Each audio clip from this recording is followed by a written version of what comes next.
Thank you for being with us. We're in the 8 a.m. hour. We're going to try to get these shots in. The sun is like right in the goal, but I think we can get them in with a few shades and make some shots here, okay?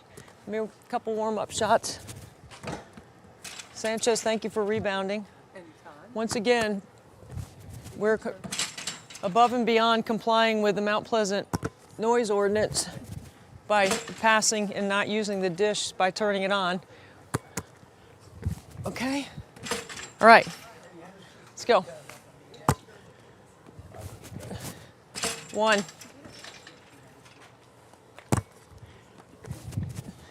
2. 3. 4. 5.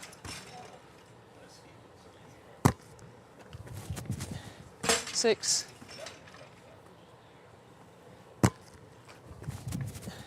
7.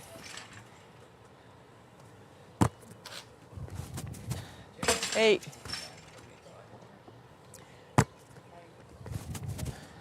9. 10. 11.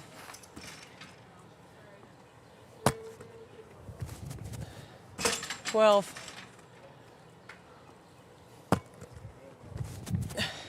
13. 14.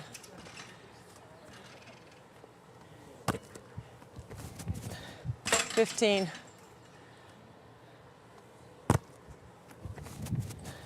16. 17.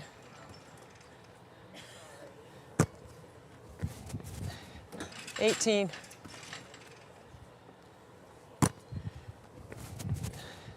19. 20.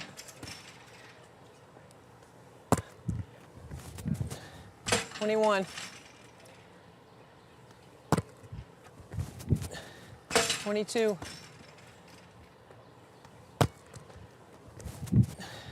23.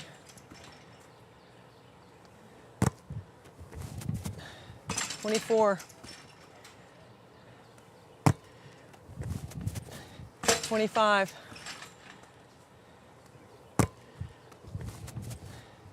26. 27. 28.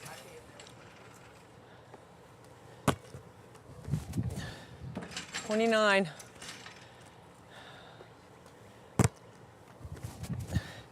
30.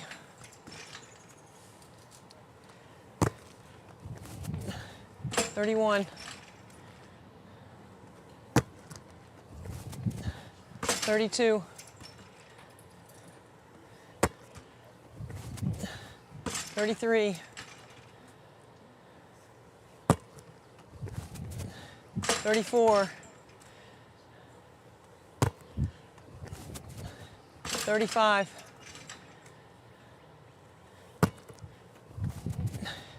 36. 37.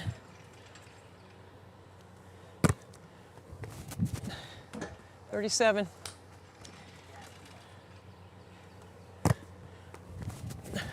38. 39.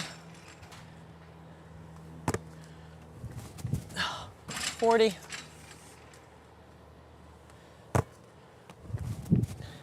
41.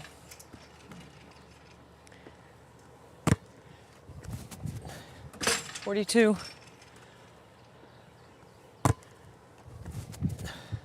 43. 44.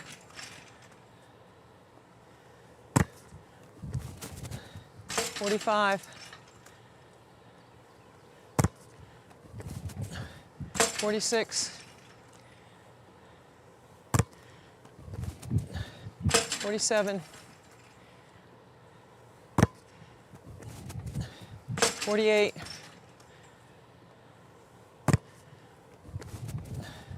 49,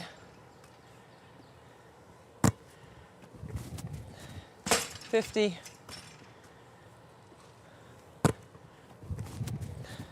51,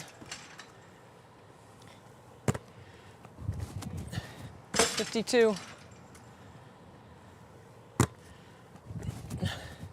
53,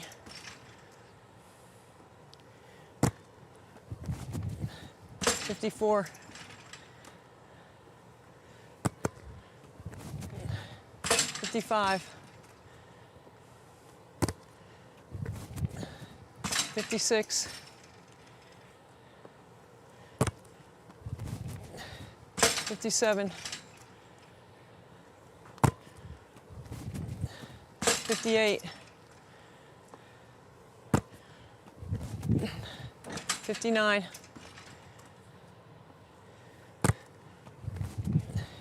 60, 61,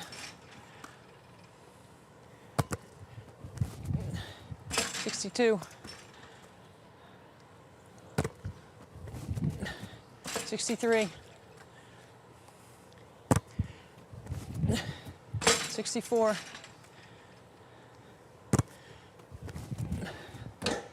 64,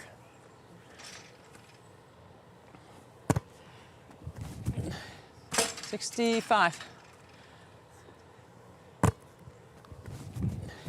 66,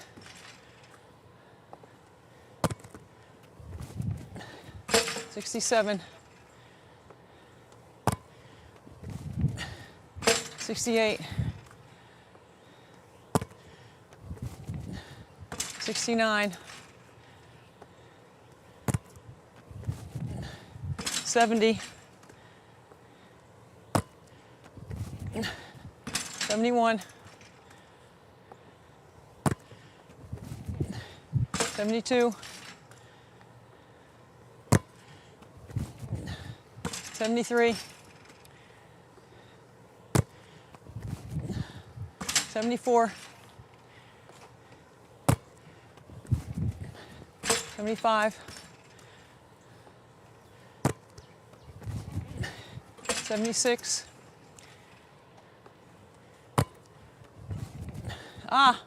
76, side of the hand. Oh, 77, 78, 79, 80,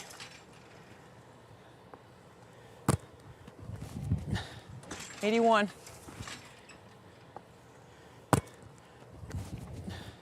82, 83,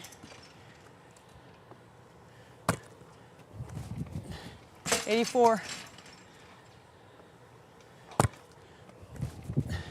85, 86, 87,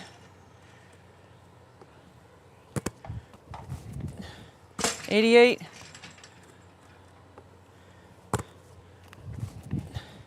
89, 90,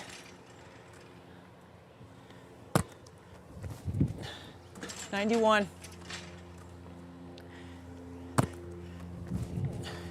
92, 93, 94,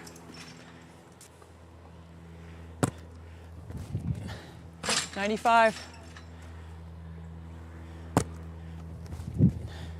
96, 97, 98, 99.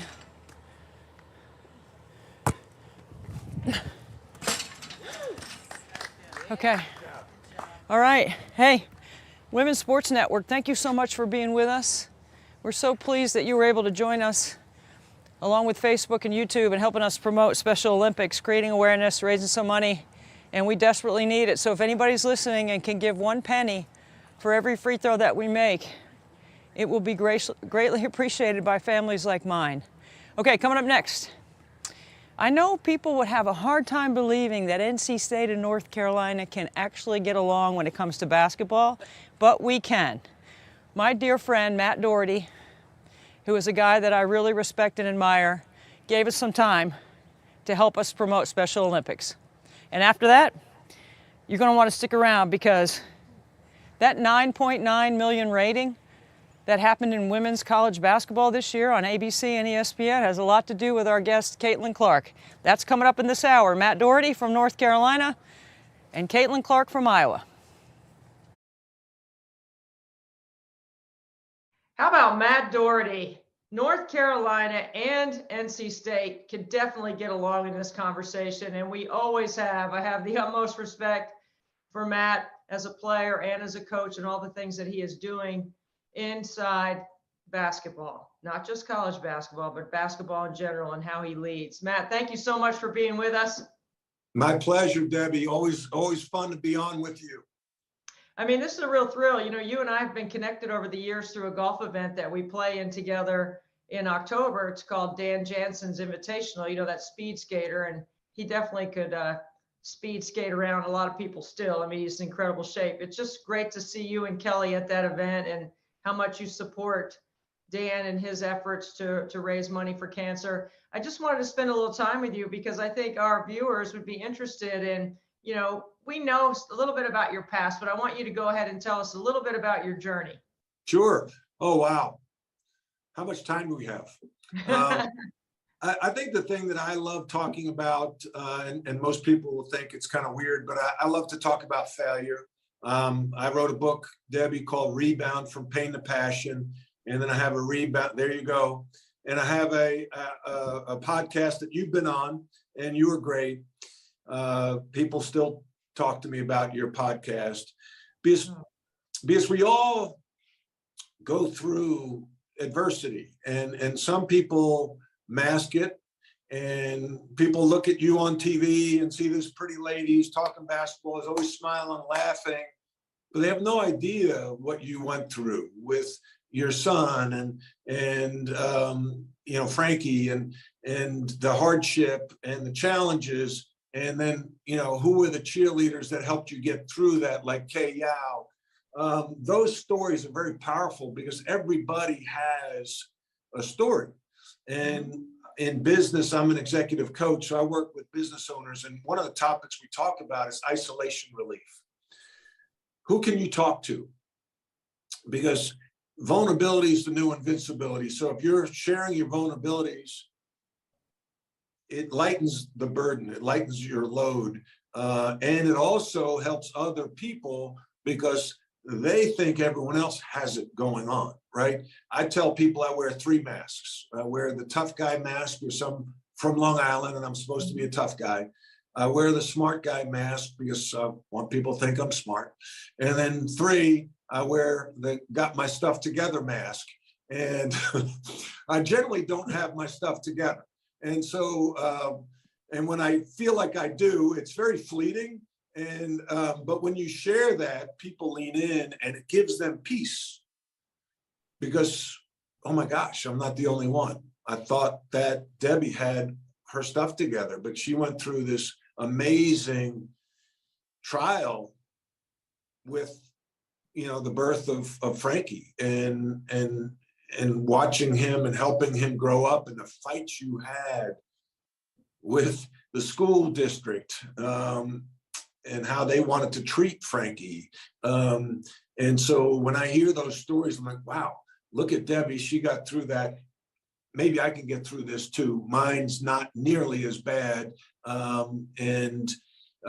So I think I enjoy the coaching part. I am still coaching. It's just not on the basketball court. You know, Matt, it's interesting you say that you talk about failure, because we're in a society today that doesn't really want to let anybody fail. Tough love is not considered, the new way. And, in what we've experienced growing up, like, you're one of the most decorated players coming out of high school. You go to the University of North Carolina, you win a national championship, you're best buddies with Michael Jordan, and then it launches you into your coaching career. Everybody would look at you and go, wow, that's pretty cool. But what have you learned along your journey that has made this discussion about failure such an important topic in your life? Well, I think it's a mindset, Debbie, and I think that we, having played basketball at a high level, we dealt with failure all the time. You went from, I think it was Pennsylvania to NC State. Was that right? Where Ohio. Ohio, sorry. Mm-hmm. And, you were. Well, actually New York. We were in New York and then North Carolina. Then yeah, grad school. But, as a player, you get to NC State, and, what you could do in high school, all of a sudden you couldn't get away with in college. And, same thing for me. So you deal with this little adversity. And I love quotes. I collect quotes. John Maxwell says that you grow at the end of your comfort zone. And so to me, it's all a mindset. And Nelson Mandela, who was in prison for 30 years, comes out of jail in South Africa and says, I never lose. I either win or I learn. And, so I get cut by the Cleveland Cavaliers after college. And I remember working on Wall Street. I was telling this story recently because the movie Air has come out with Michael Jordan and Nike signing Michael Jordan and how it really saved Nike. And so Michael Jordan and I finish our careers together, and he gets drafted by the Bulls and I get drafted by the Cleveland Cavaliers. He's the third pick and I get drafted in the 6th round, and I don't make it. And that next year I'm working in New York City, and I'm running on Broadway, trying to stay in shape, thinking I'm going to make a comeback and maybe play in Europe. And a bus pulls up. This is in Manhattan. This is in 1985, 86. And on the side of the bus is Michael Jordan with his spread eagle logo over the Chicago skyline. And it hits me, like a year earlier, Michael and I were teammates. Michael and I would share a pizza together. Michael and I would go to practice. Michael and I were, we're in the same locker room together. And all of a sudden there's tremendous separation. And dealing with that, comparison games, what made you a good player, Debbie, also could make you,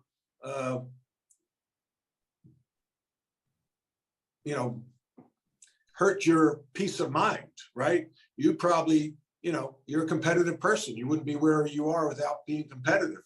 And so, you were the tallest girl in school. You were the best shooter in school. You're the best athlete in school. Then you get to NC State. And then you get outside, you don't have basketball anymore. Now you get to announcing and you're like, okay, I think I'm better than her or him. Or that her or him has this job you don't have. Why? Mm-hmm. And can you accept some of that, but yet still move forward and try to get better? But is there still a piece? That's an internal struggle that is, to me, a work of the devil, quite frankly. But managing what your biggest strength is also your biggest weakness. And I talk a lot about that because my biggest strengths was I was intense, I was driven, I was competitive. Well, you can be too intense sometimes, too driven, too competitive, and turn people off. And so I talk about in that book, Rebound, the 6 no's of leadership. The number 1 no is you got to know yourself.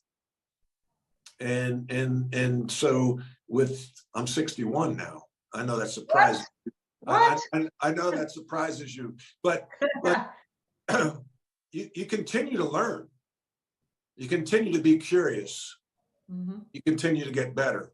And that's what I'm still coaching, and I love helping people reach self-actualization. And it's a journey. You never get across the goal line. I tell people leadership is like playing football, and you get into the red zone, you think you're going to score, and somebody pushes the button and extends the field another 100 yards. That's leadership. That's life. Mm-hmm. I find it so interesting that your book is outstanding, by the way. Let me show it again because I highly recommend it. Actually, I have a good story about this book. I had taken this book with me to Thanksgiving to a tournament I was working, and I ran into somebody that I had never met who was a strength coach at Utah. And we started having this discussion about just the things about your book, the things in your book. And I said, I have a couple chapters to read. I'll be done before the tournament's over. If I give you this book to read, will you send it back to me? And I didn't even know this person. And she did. She read it, sent it back, and sent me 3 pages of notes of what she learned and how she was able to better help her athletes at Utah, who ended up going to the regionals in Greenville and playing in the NCAA tournament in the Sweet 16. So they had a run that they had never had before, and we all know how valuable the strength coach can be to any basketball. Yes. So I highly recommend it. And I think you're absolutely right, Matt. I look at myself, I'm the same way.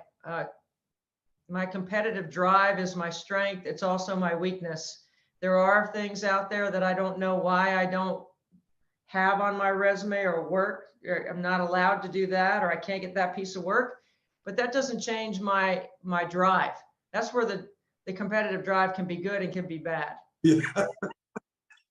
Yeah. I can imagine you and Frank in the driveway shooting horse and like that might not end well in your driveway because I know how competitive your husband is, and I know how competitive you are.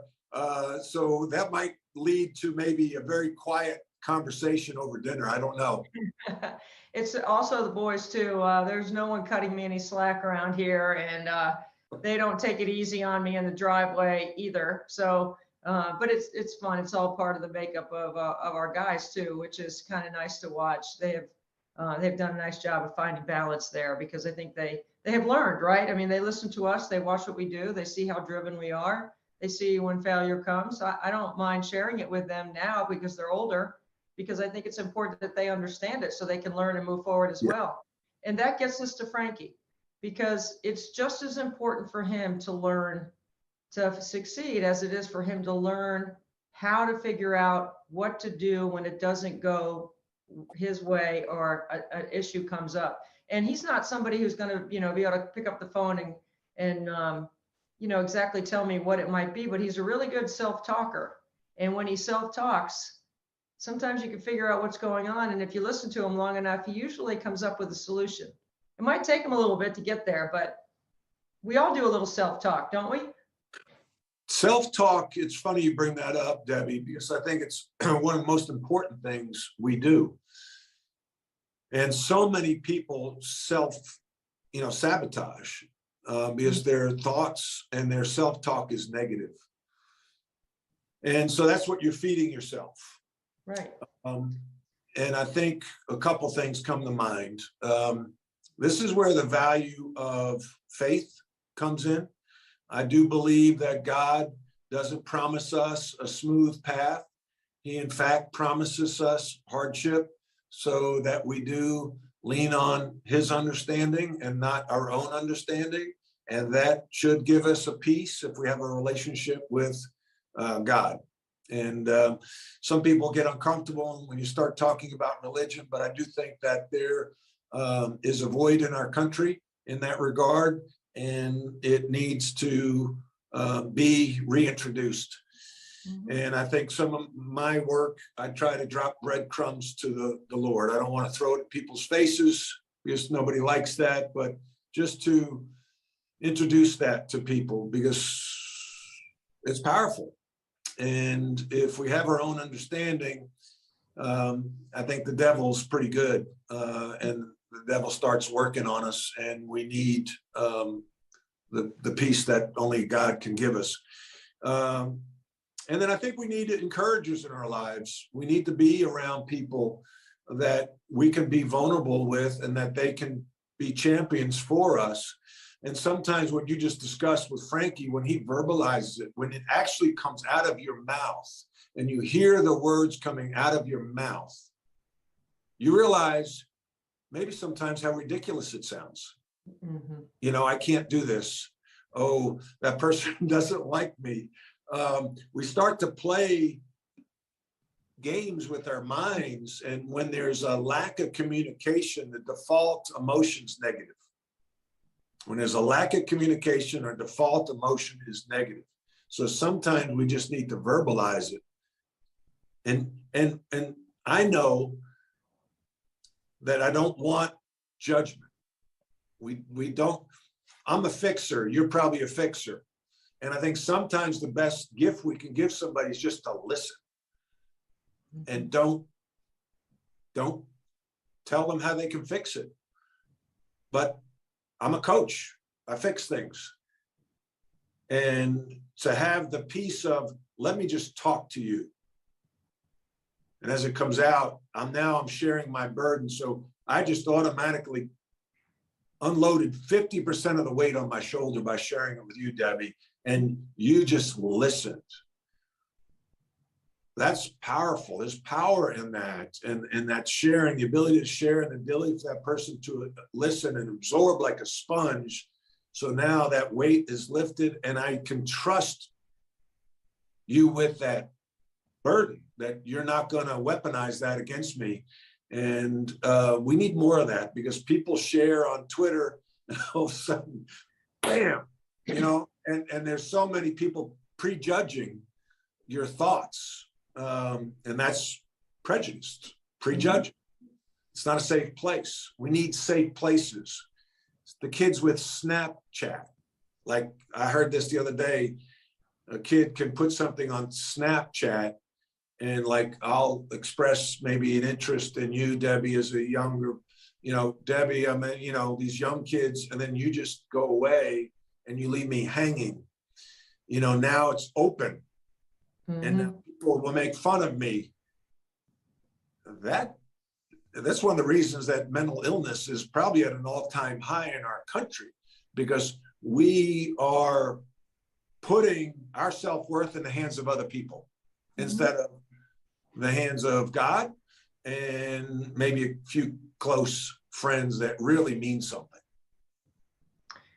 Well, Matt, this conversation is just one piece of a journey that has taken you to many different places through experiences with many different great leaders. And it would be remiss of me never to mention Dean Smith here, because, you know, you've already talked about Kay Yow. We know what she has meant to my career and to my life and to my family. And I know Dean Smith has had a similar impression. And it's interesting that they were friends. And I know I've said this before, and I told you this before, that when I was in college, we actually watched film of North Carolina playing certain schemes, because Coach Yow wanted to play in a similar scheme as Coach Smith, which you wouldn't think rivals would do that, even though we were playing different sports. But give us a couple of things about Coach Smith that really, that you think about every day.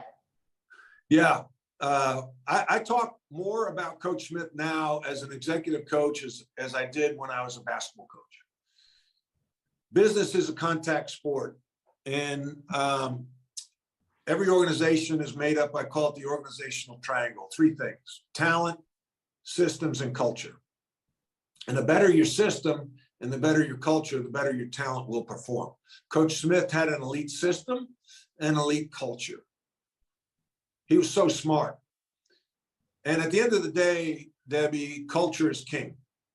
Mm-hmm. Because you have a great system, but if your culture stinks, your team's not going to perform at a high level. You can have an average system and a great culture, and your team can win at a high level. As I say that, I think of Jim Valvano. Jim Valvano's system wasn't complicated. You know, get the ball to Derek Wittenberg to shoot threes, or get it inside to Thurl Bailey, everyone else get out of the way. It wasn't hard to figure out, but he had an awesome culture. Mhm. And that's one of the reasons that talent performed at such a high level. Dean Smith had a system that was a little more intricate and had a similar culture in terms of teamwork. And so one of the things that he talked about, many things, he led with culture. You know, you recruit to your core values, you train to your core values, you discipline to your core values. And his core values were play hard, play smart, play together. And he had behaviors every day in practice that were supported by those core values, like play together. You know, the emphasis in practice was hit the first open man you saw. And if you didn't do that, you got a slap on the wrist. Your team ran a sprint. If you did that, he'd give you a plus point.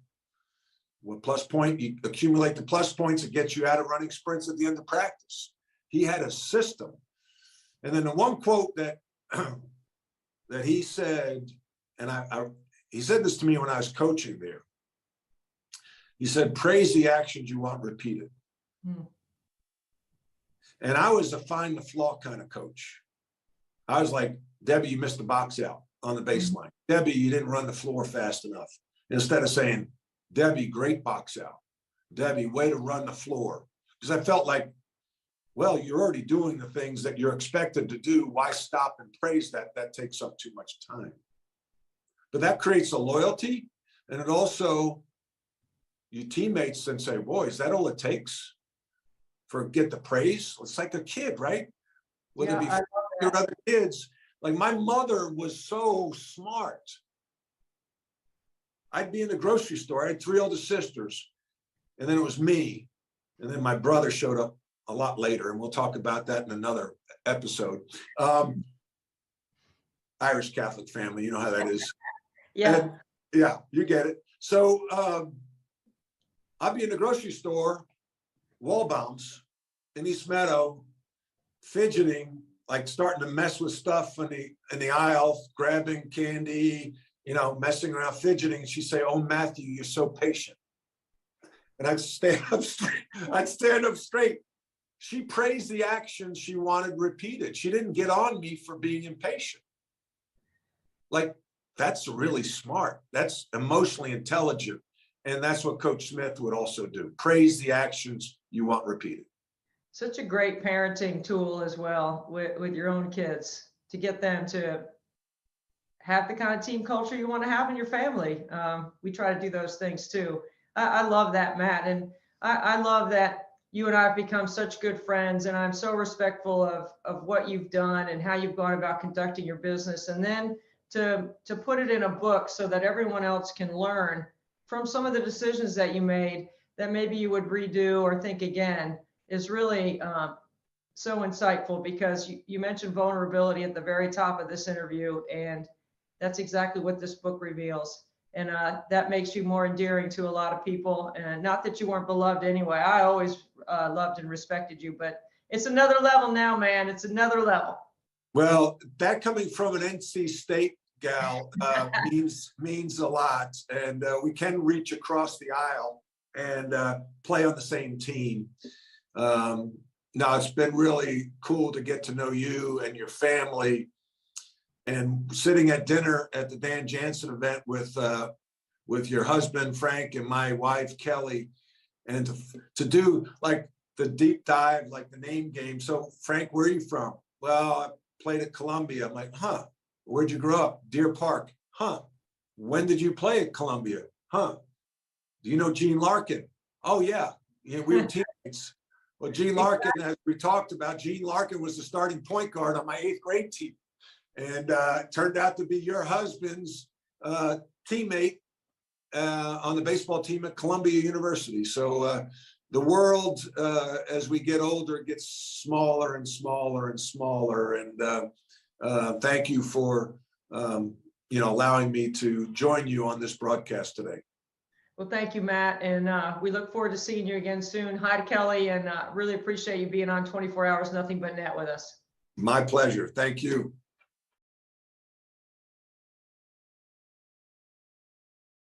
Clark is on triple-double watch, and we're not even to halftime yet. Lane opens up, and she'll lay it in. She applies so much pressure with what she does with the ball. Clark with a triple, yes. Attitude, not her statistics. She has the guts to pull a shot like that in the clutch. Clark straight on. Here's Clark. A deep one. You bet! Over to 6'5" Boston. Clark gets a clean look and knocks it down. Clark gets it across the timeline. A deep three is good. A very deep team. Clark looking to turn the corner, lays it in. The woman that needs no introduction, if you have been paying attention to college basketball, Caitlin Clark from the University of Iowa. Caitlin, welcome back to 24 Hours Nothing But Net. You were kind enough to give us some time last year. We're grateful for your time this year. Thanks for having me on. I'm excited to be here.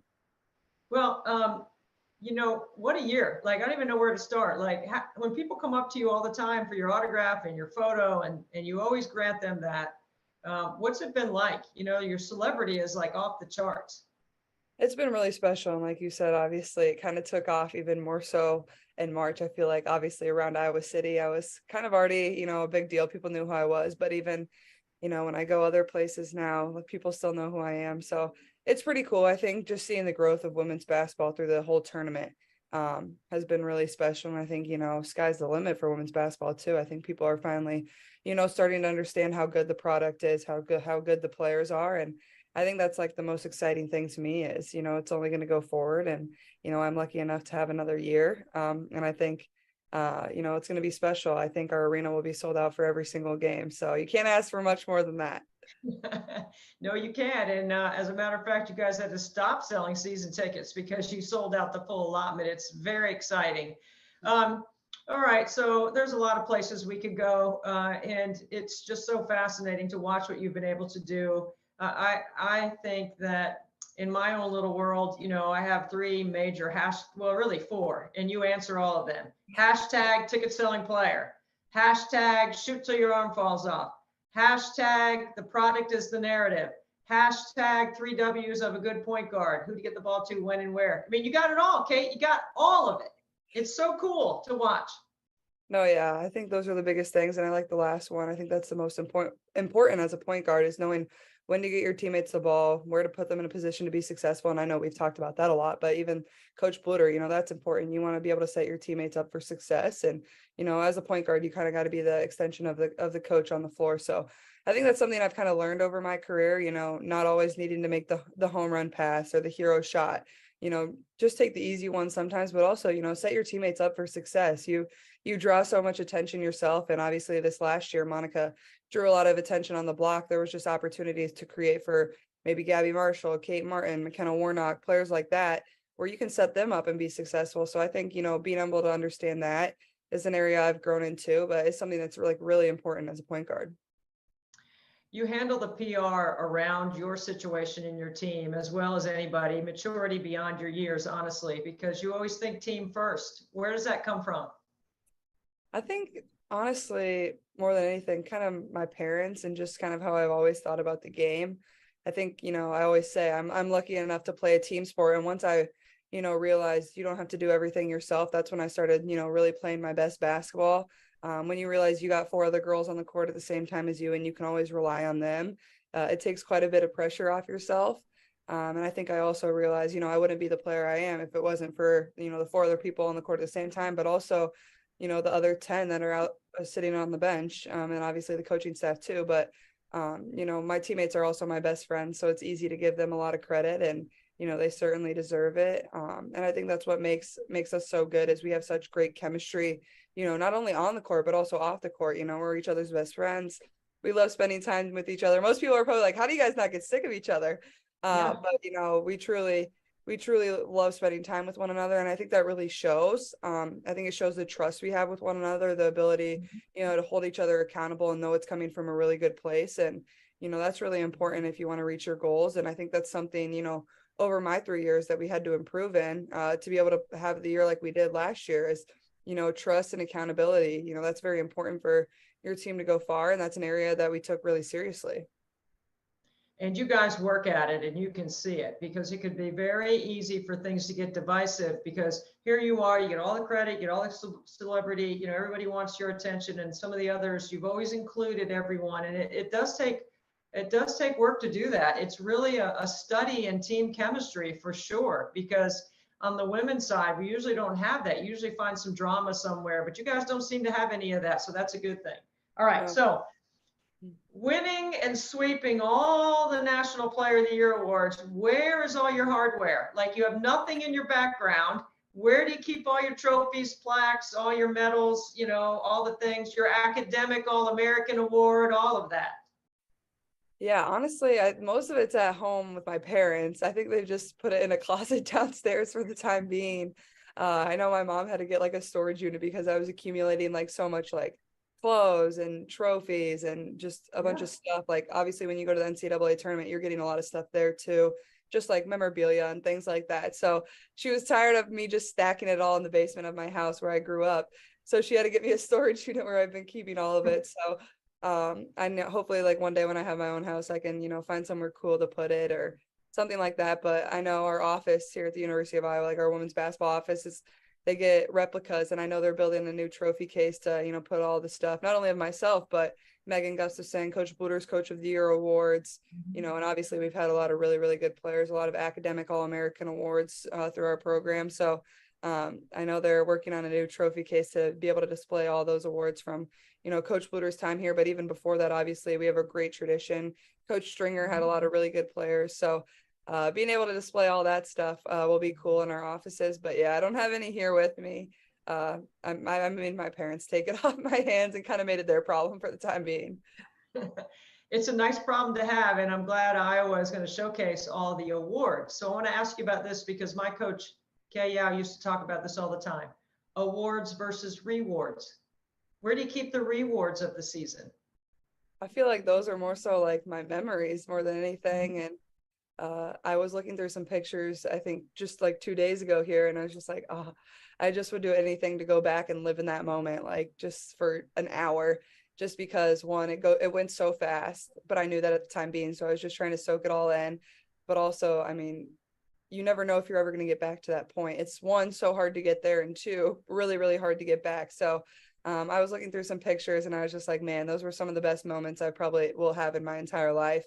Obviously, I'll have quite a few more really good moments, but being able to share that memory with, you know, certainly our 5 starters that were with each other for 3 years, but also, you know, Coach Bluder, she's been at this a while, so she really deserved it, and she worked really hard to get to that point. So, you know, I'd do anything to go back for a couple moments, but we made some really, really good memories.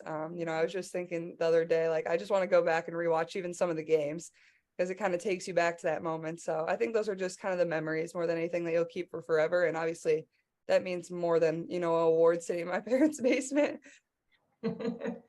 Okay, so I was just there at the University of Iowa for the 50th anniversary of Title IX, a huge celebration on the court in Carver Hawkeye. It was really amazing. The arena looked unlike anything I'd ever seen it. And somebody asked me this. I was on a radio show and they were asking me about you and about Iowa. And I said, the only time in my college career at NC State that we ever got on a plane and flew to a game was to go to the University of Iowa and play in a tournament. That would have been obviously before you were born, but it would have been a long time ago. And I just think about, you know, at the 50th anniversary, I didn't hear a lot of stories about, you know, pushing the rock uphill and driving the van and washing the clothes. I heard more about alums celebrating the success of all the student athletes at Iowa and how they just feel like there's a huge advancement and a huge wave coming. What was your sense? Like, what did you feel about that whole weekend with all those alums from all different sports being on campus, knowing that Iowa has always had a very historical presence in the women's game and women's sports in general? Yeah, I felt that same thing, and it was obviously a super cool moment. And, you know, I'm really grateful that the University of Iowa had that event, and we've been celebrating 50 years of women's athletics here for, you know, the past year. It started with a walk last May, where we started kind of the kickoff of it, and it's been celebrated all year long. So, you know, I was able to meet quite a few alumni that are just kind of in awe, not only by our team, but of, you know, the women's athletes here right now at the university, and just how far it's come since their time here. And I think more than anything, it's not well, we didn't have this. It's just celebrating what it is Mhm. now. And I think that's the coolest part is, they kind of paved the way for us to be able to play on this stage and have the opportunities that we do. So, I was able to meet quite a few people, not only women's basketball players, honestly, more so field hockey, golf, soccer, swim and dive, just, a bunch of different athletes that, competed for the University of Iowa and came back to celebrate, how great women's athletics is, here at the University of Iowa. So, and obviously, it wouldn't have been possible without Dr. Grant and what she's been able to do in celebrating her over the past year. So, I know she would be very proud of where, women's athletics is at the university right now. And I think the most exciting thing for me is I still feel like it has so much room to grow. I think we averaged 11,000 fans this last year, but our attendance will probably be at 15,000, average next year, hopefully, if it's sold out every single game. But, even our gymnastics team had record number attendance. Our field hockey team is one of the best in America. Our softball team is playing really well right now. So, I think it's just exciting. And I think, one good team rubs off on the next because, our teams are very close here at the University of Iowa. So I think when you see the success of another, that just motivates the other team. So I think that's a cool part of it too.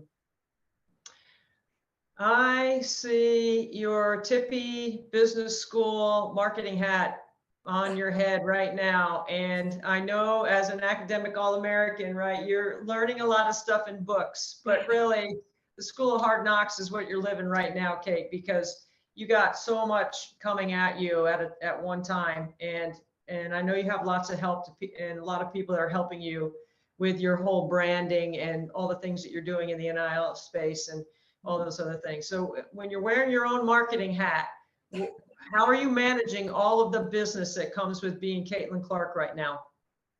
I think the first thing is being selective and being, aware of your time. Obviously, as a student athlete, you're basically working a full-time job by the time you're doing school and doing basketball.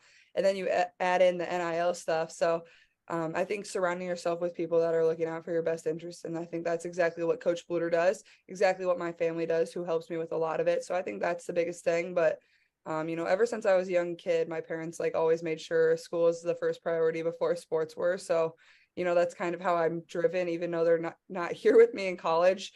I would never let myself have bad grades or not try in school. And I think that kind of almost just speaks to my competitive spirit in a way. Whatever I do, I always want to do it at my best. But I think that's how our entire team is. Coach Bluter, she doesn't require us to go to study tables. She doesn't, or see if we're in class because she trusts us and know that we're going to have that done. And I think that just speaks to the culture that we have here. But yeah, obviously, my degree in marketing, I joke sometimes that, they should give me credit hours for, the NIL stuff because I basically have an internship, but it doesn't really count towards my degree. I mean, you could teach a class over there by now, I'm sure. I'm sure there's a lot of people that could be tugging on you.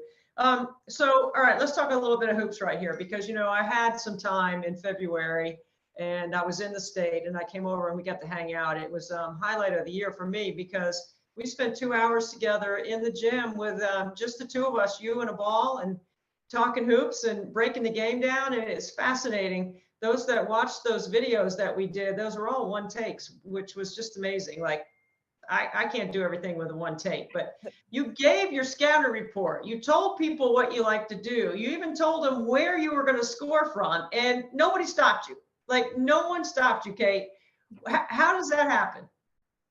I think the biggest thing is just a confidence in myself. I understand everybody probably knows exactly what I'm going to do going into the game, but I think that's kind of, people are going to know our plays too. And Coach Bluter always says, if you set and use screens and you do things how you're taught to, it's still going to work. It's still, hard to guard things that, even know are going to happen if you're doing it the proper way. So I think the biggest thing for me is just, learning change of speed, getting stronger, things like that.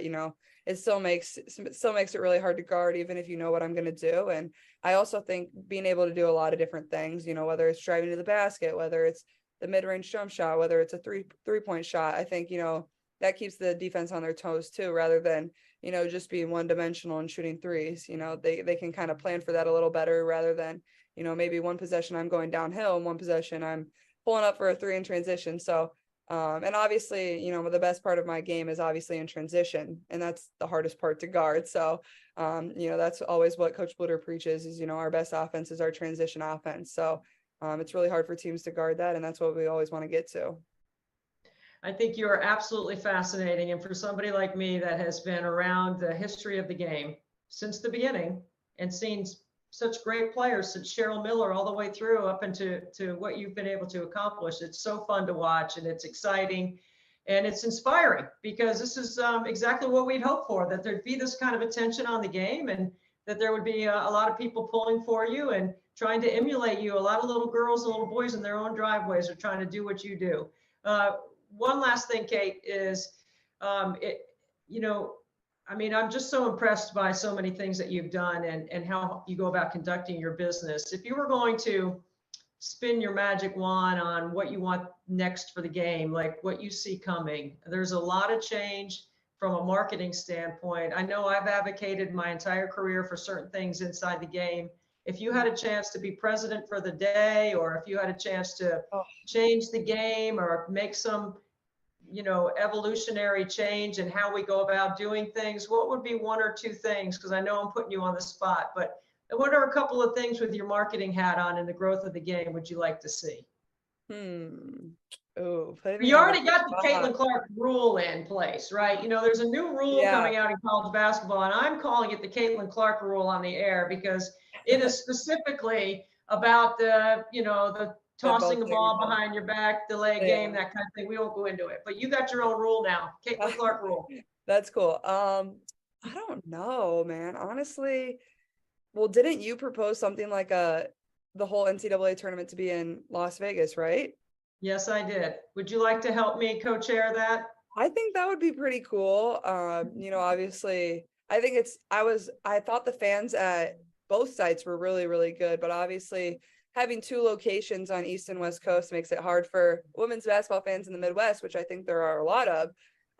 So I think, you know, obviously, whether it's Denver, whether it's Las Vegas, maybe more of a central location. A destination city, right? A destination city where you can plan at Christmas time, that everyone can go. I'm trying to think about what else. I'm glad you like that idea, though. That's pretty good. Like that idea. I mean, there's a lot of fun things you could do. I don't know. I'm trying to think. I haven't really put much thought into this, because nobody has really ever asked me my opinion on these things, but I'm sure I could get you a long list. I don't know. I thought the tournament this year was really, really fun. I thought Dallas was a great location for it. A lot of fans showed out. That was really cool. And obviously, I think people are really starting to understand, you know, sky's the limit for women's basketball when you give them the platform.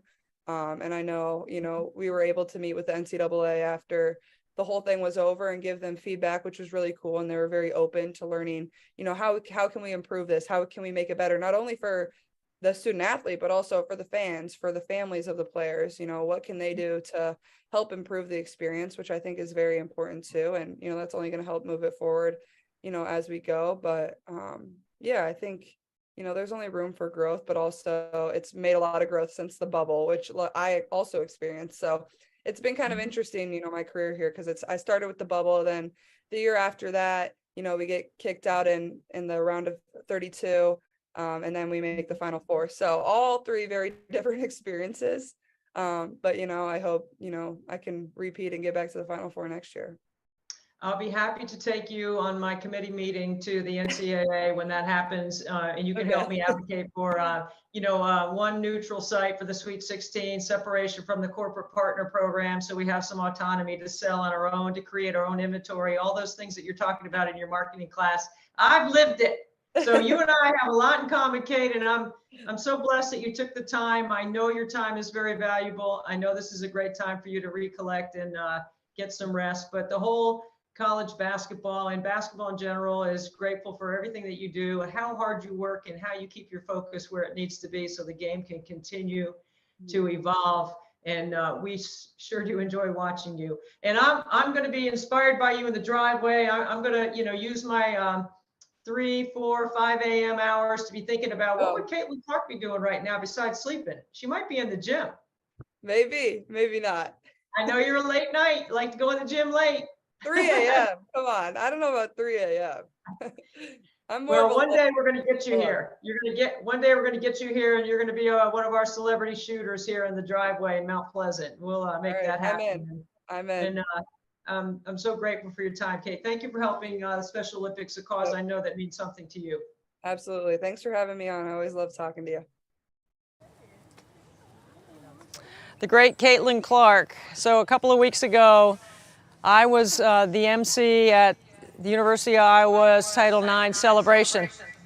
And a part of the arrangements for me to be the MC was a deal that I cut with them that provided $2,000 to Special Olympics, and they agreed to that. So we're going to up our total right now by another $2,000. That's going to bring our total. I'm not really sure. We're tallying right now. We're tallying all the numbers from through the night, but this is a donation from Team Antonelli from the University of Iowa. All right, let's get a little Flat Frankie before we shoot the next hour.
9 a.m. Happy Mother's Day, everyone. Thank you again to the Women's Sports Network for joining us throughout the 24 hours they started with us. They're going to end with us. We got a lot more coming up on the live stream, and I'm going to make the next 100. If you haven't donated, please consider a donation. You will definitely impact the lives of Special Olympic athletes. We've been up all night. There were 4 of us that made it through the night, and we are excited about finishing this off strong. So thank you so much for tuning in, and thank you for contributing if you've already made a gift. Okay? And we're going to deal with the sun a little bit, but it's okay. Right, Sanchez? That's right. I know. Hands. Okay. All right, one more. Okay. All right, Denise, you can hit it, please. Oh no. Really going back there again? You're a brave, brave girl.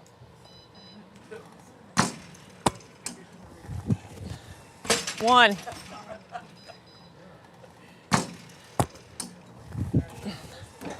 2.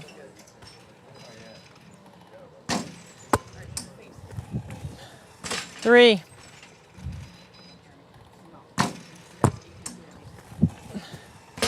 4.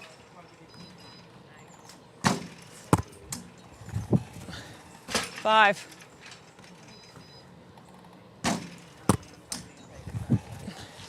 6.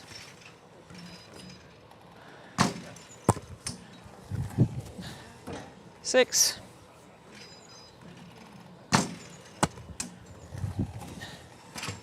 Oh, shoot.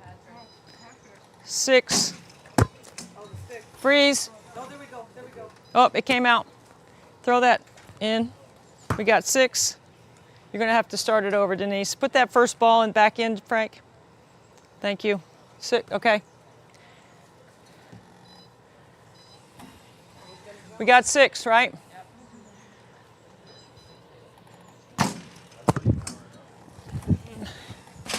Seven.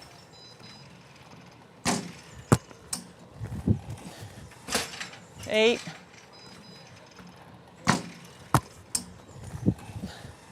9.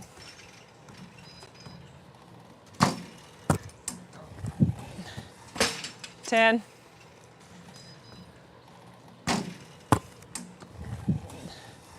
11.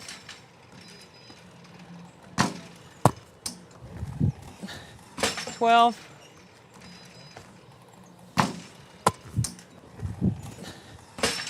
13.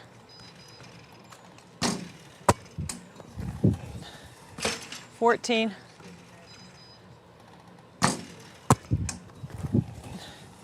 15.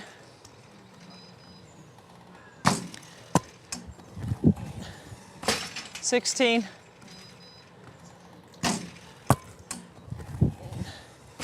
17.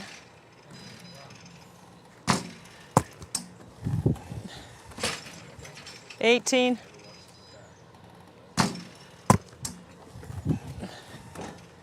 18.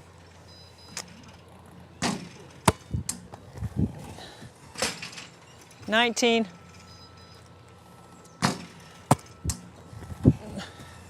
20.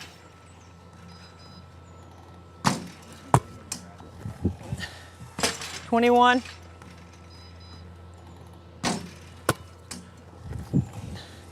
22.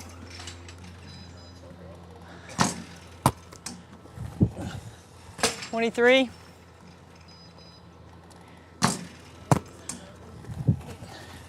24.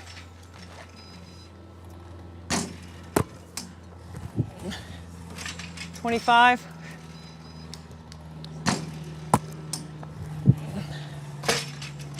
26.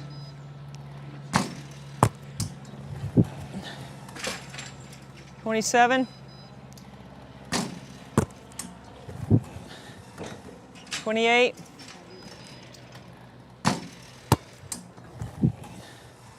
29.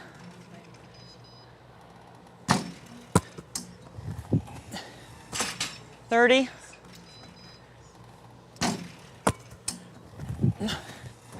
31.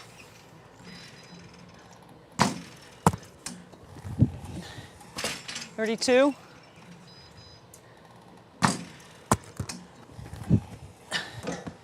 33. 34.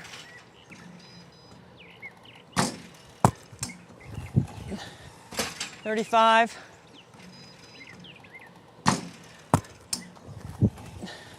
36.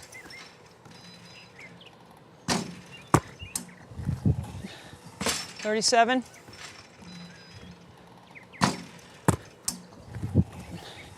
38.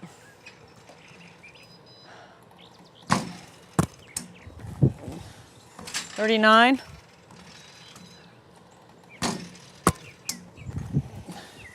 40.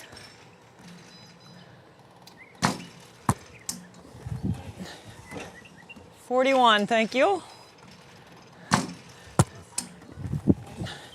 42.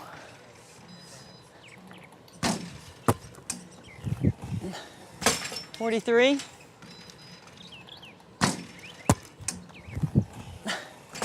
44.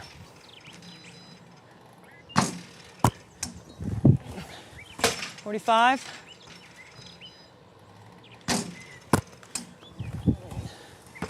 46.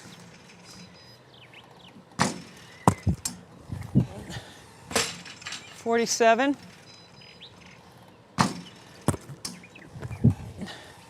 48.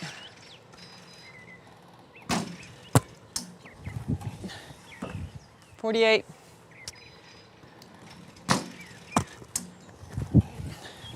49.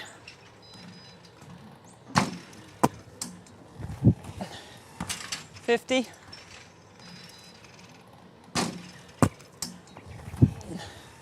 51.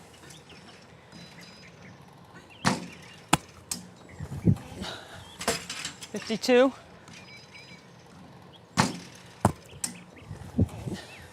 53.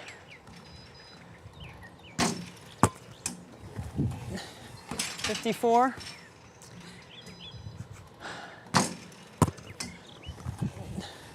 55.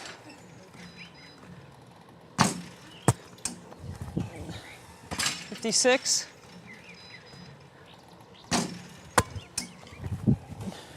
57.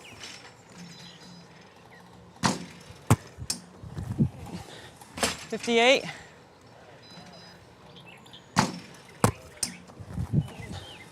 59.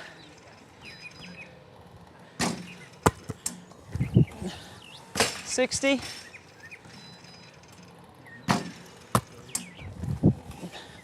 61.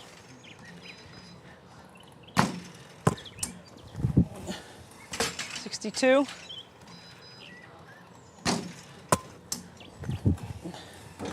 63.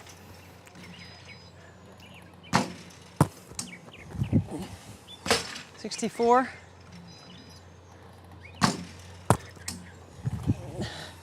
65.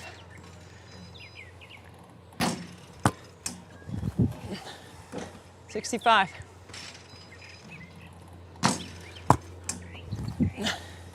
66.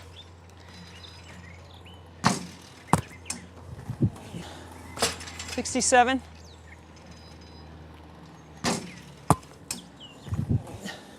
68.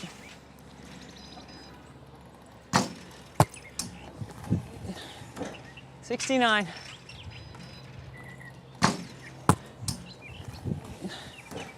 70. 71.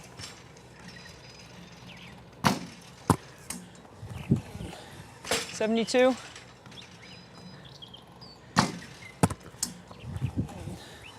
73.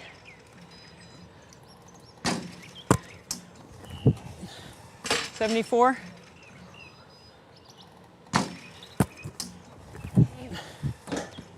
75.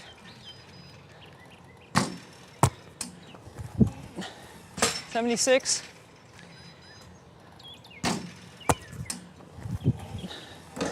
76.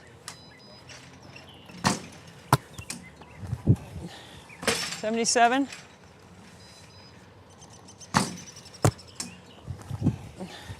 78.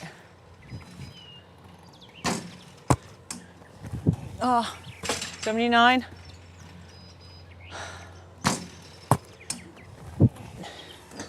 80. Short. 81.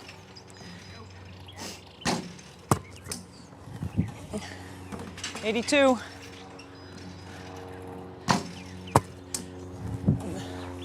83.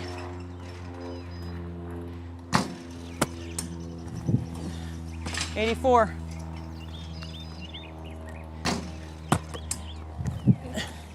85.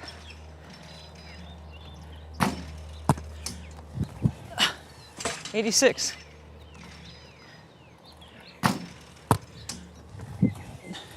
87.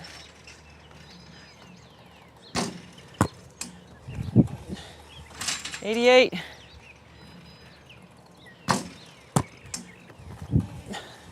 89.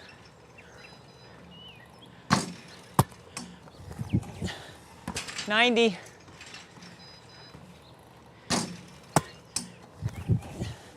91.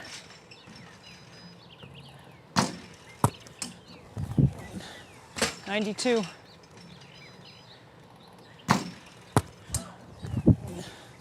93.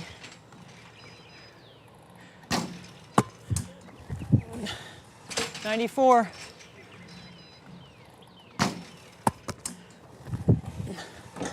95. 96.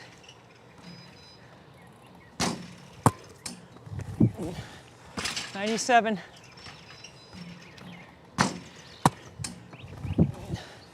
98.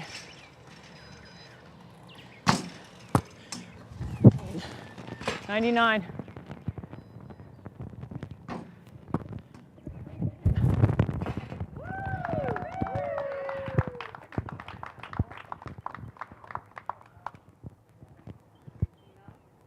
5?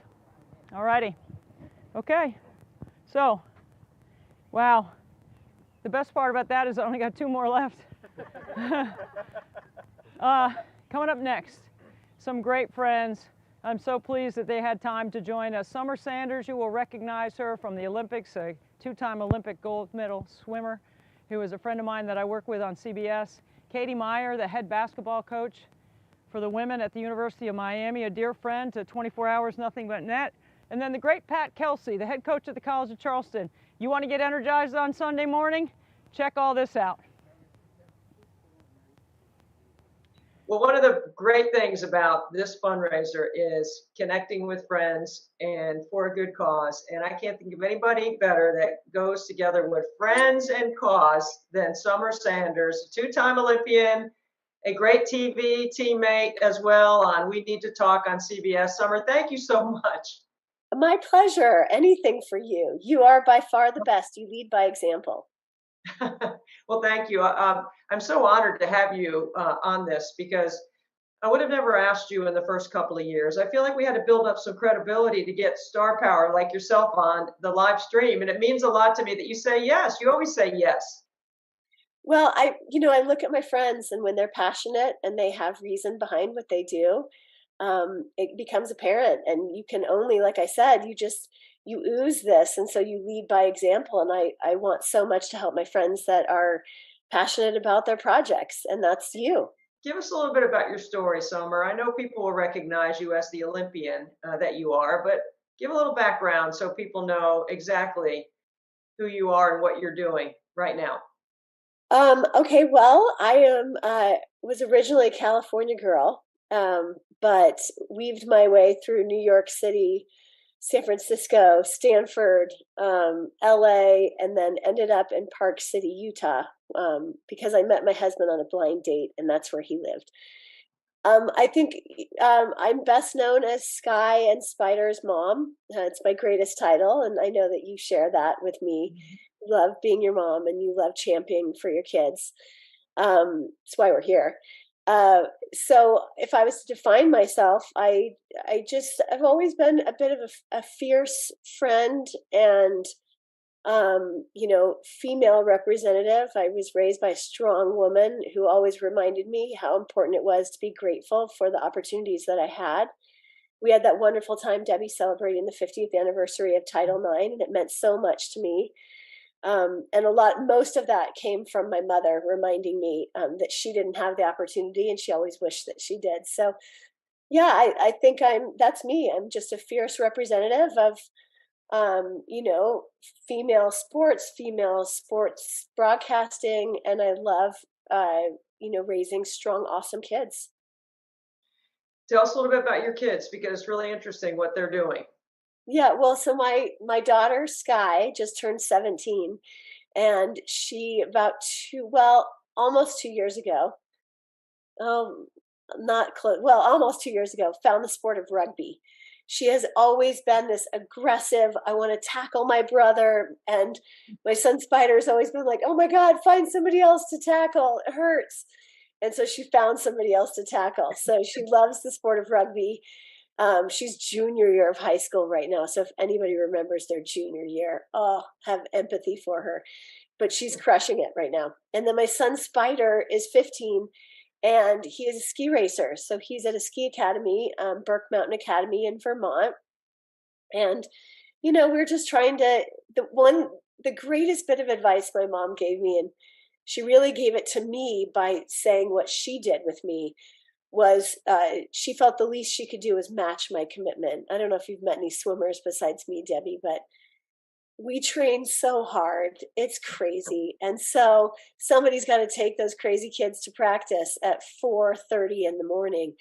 And that was my mom. So match their commitment. And that's, I feel like what we're trying to do, and what my husband, Eric, and I have always felt the least we could do for our kids. Tell us a little bit about your swimming journey. Everyone recognizes your name as being an Olympic swimmer. And you mentioned the training that goes into it, but you had to make some hard choices along the way. I did. Most everybody probably knows about NIL right now, right? That's a big difference, and something that surely could have helped me when I was in college. But I'm not bitter about any of my decisions. I loved my decision. I was a Stanford swimmer. I originally, when I was younger, wanted to go to USC because I knew I wanted to get into television. And that's where you went, for film and television and all of that. But then I went to a swim meet at Stanford when I was 10. And, I say this to parents all the time: be careful sending your kids on a visit to Stanford University. You'll say, see you later. And that was it. I was there at Stanford, and I was like, this is where I want to go. And it was nice that it lined up with a coach that I knew I would work really well with. His name was Richard Quick. So I was very lucky that it all kind of aligned like that. But yes, I went to Stanford, and it's funny that you say that Iowa just had their 50th anniversary of Title IX. Not just 3 weeks ago, I was back at Stanford for that same thing. We had a celebration of 50 icons and leaders in the world of sports from Stanford, so men and women, and that was pretty fun to go back to that. But yeah, so I grew up there swimming, and Stanford was a big leap for me. That's where I was in the steps of making an Olympic team. I had in 1988 missed out by 27/100ths of a second. Wow.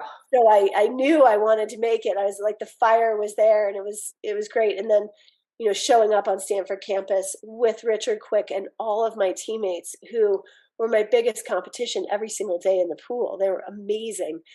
And then I show up at Olympic trials. I qualified for 4 events, which was the first time anybody had done that since Shirley Babashoff back in 1976 on the women's side.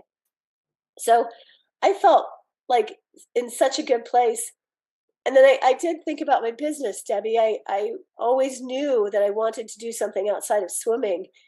And at that moment, and it was after the NCAA championships, which was after I made the Olympic team. At that time, our Olympic trials were March, and the Olympic Games weren't until July. I gave up my eligibility at Stanford to earn money.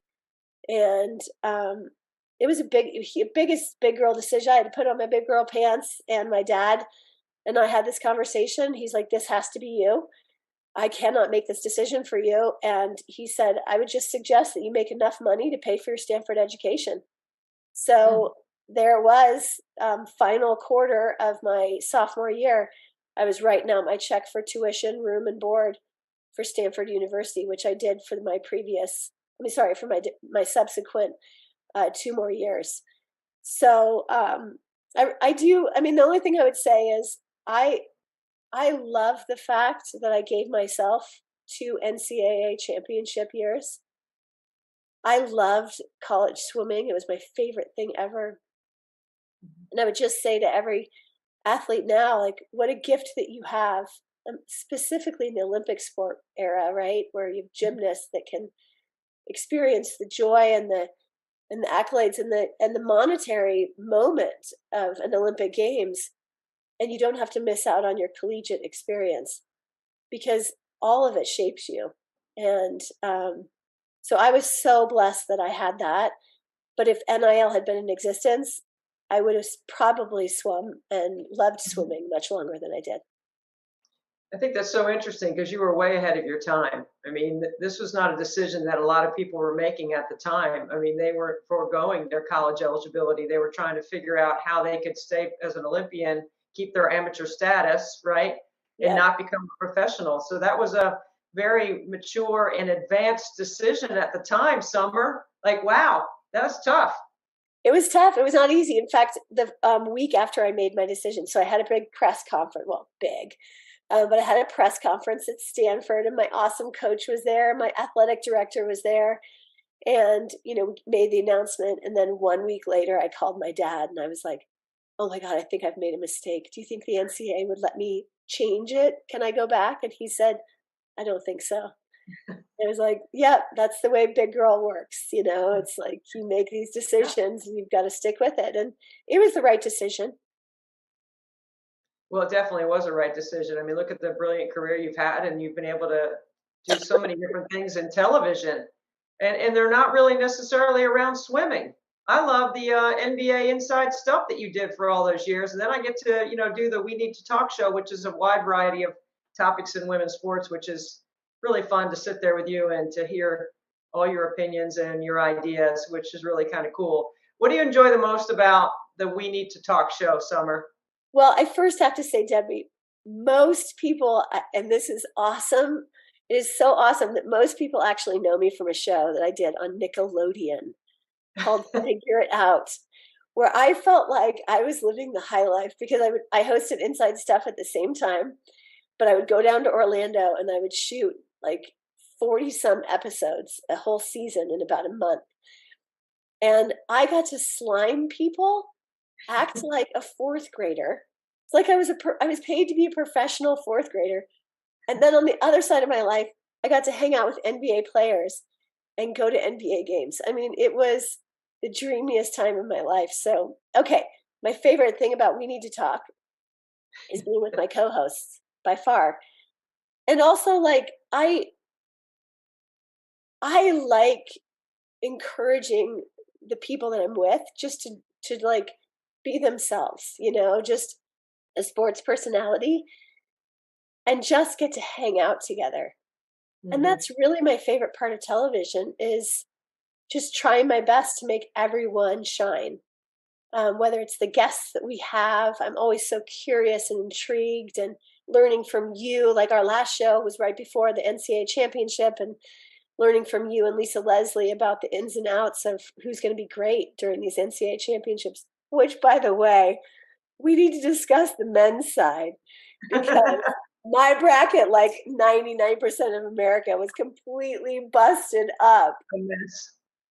You have been a big fan of what we're doing for Special Olympics for many years, and I'm so grateful for your support. And, when you think about, you were talking about your training, I'm doing some significant training at my level to get ready for what I'm going to take on. It's not like being an Olympic swimmer, I can tell you that, but it definitely has its challenges. When you think about Special Olympics and your experience with all different kinds of athletes. Summer, what comes to mind about what we're doing and why you think this is important? It doesn't matter the level of sport that you have reached. Doesn't matter if you're the best in the world or you're just starting out. The great common denominator is you're going to be successful if you can remember to find the joy in it.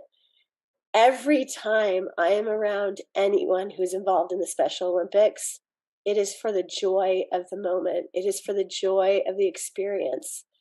And that joy literally oozes out of any screen that I'm watching or any face or any smile. It's so contagious and wonderful. And Debbie, everything that you are doing adds to that joy. And I know it stems from the love of your children. And with that is your purpose and your passion. And that is just like added on top of this delicious Sunday that we get to experience when watching you do all of your free throws. I mean, it's amazing. This is why I love supporting you. You're not just sitting there saying, hey, do this. You're out there doing something, showing your intense joy of this game that you love so much to express the joy that we all have for the Special Olympics.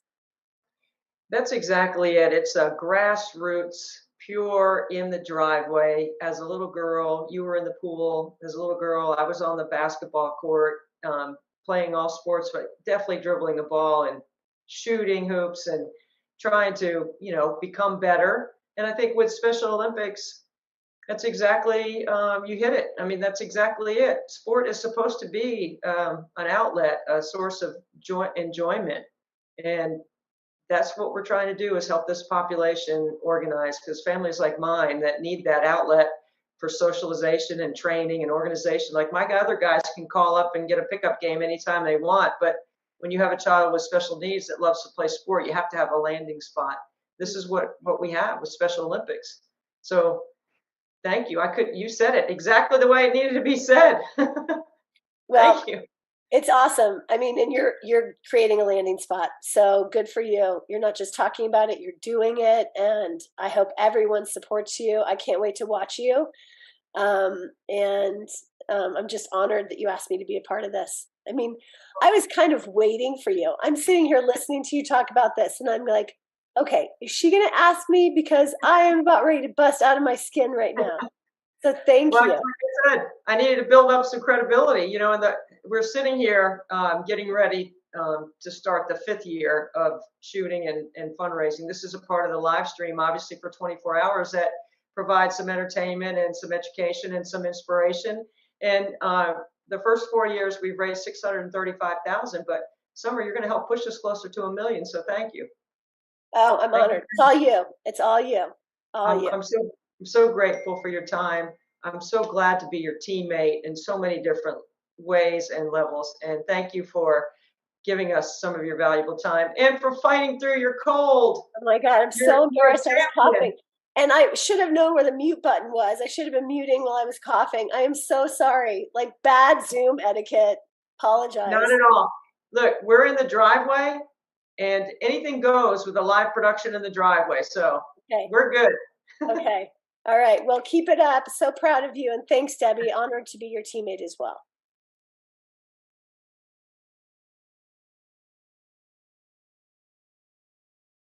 This is 24 Hours Nothing But Net, and that is Katie Meyer, the head coach at the University of Miami. Coach, I am so glad that you found some time to be with us. You've been a longtime supporter of what we're doing for Special Olympics, so thank you.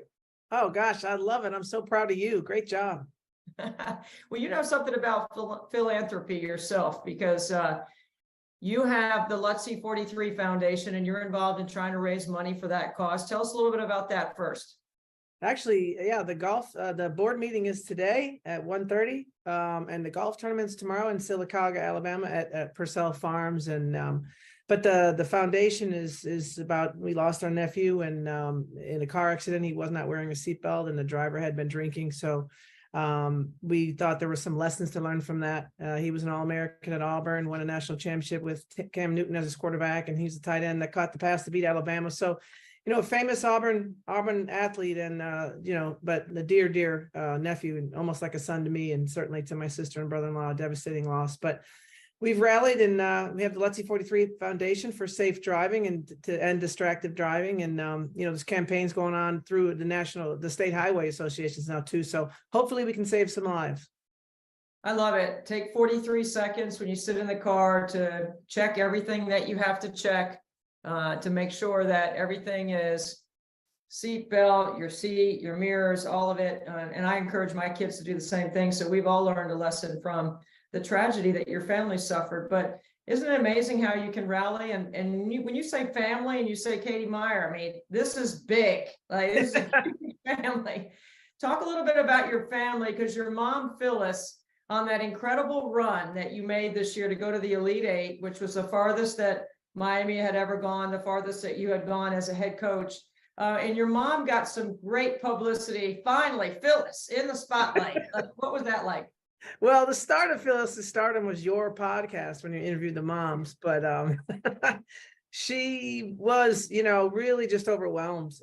There were so many people from my family, but even more so when you say family with us, the way, I have my favorite title besides coach and is Aunt Kate, Aunt Kate. And I have 16 nieces and nephews. They have children now too.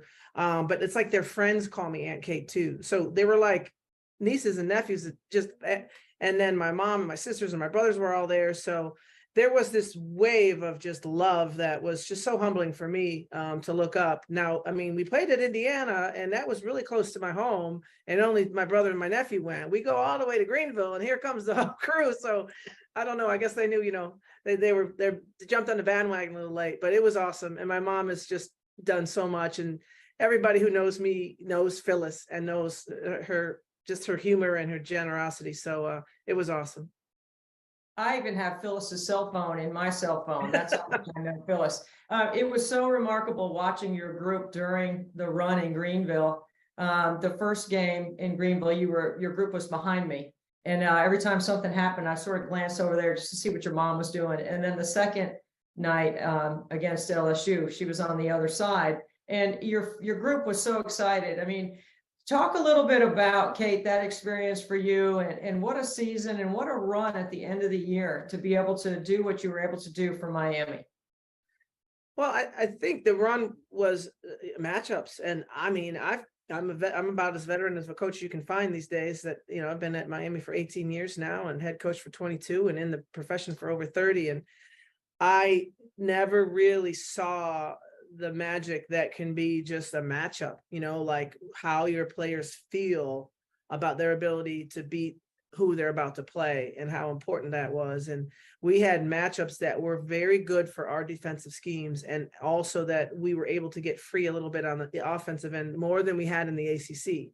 So we went to the postseason. It was completely different styles of play, but they were as a style of play that kind of got some of our isolation players a little bit more free than they had been. And, I love defense, but I'll tell you what, when you're scoring, your kids play defense harder. And that's what happened. I mean, everybody, it's like, the fastest player on the court is the one who just made the layup. Suddenly they can sprint down to the other end feeling great about themselves. And, the best defensive players are usually the ones that feel really good about that ball going in for them too. Okay, I see the game through an offensive lens, so I'm so glad to hear you say that. The Villanova game, you had some players that played really well and launched you to the Elite Eight. And then you had some freshmen that struggled a little bit. And you always have stories about post-game, pre-game, things that happen. Is there anything you want to share about some of the stories that allowed your team to have the confidence to go up against LSU? And that was a close game.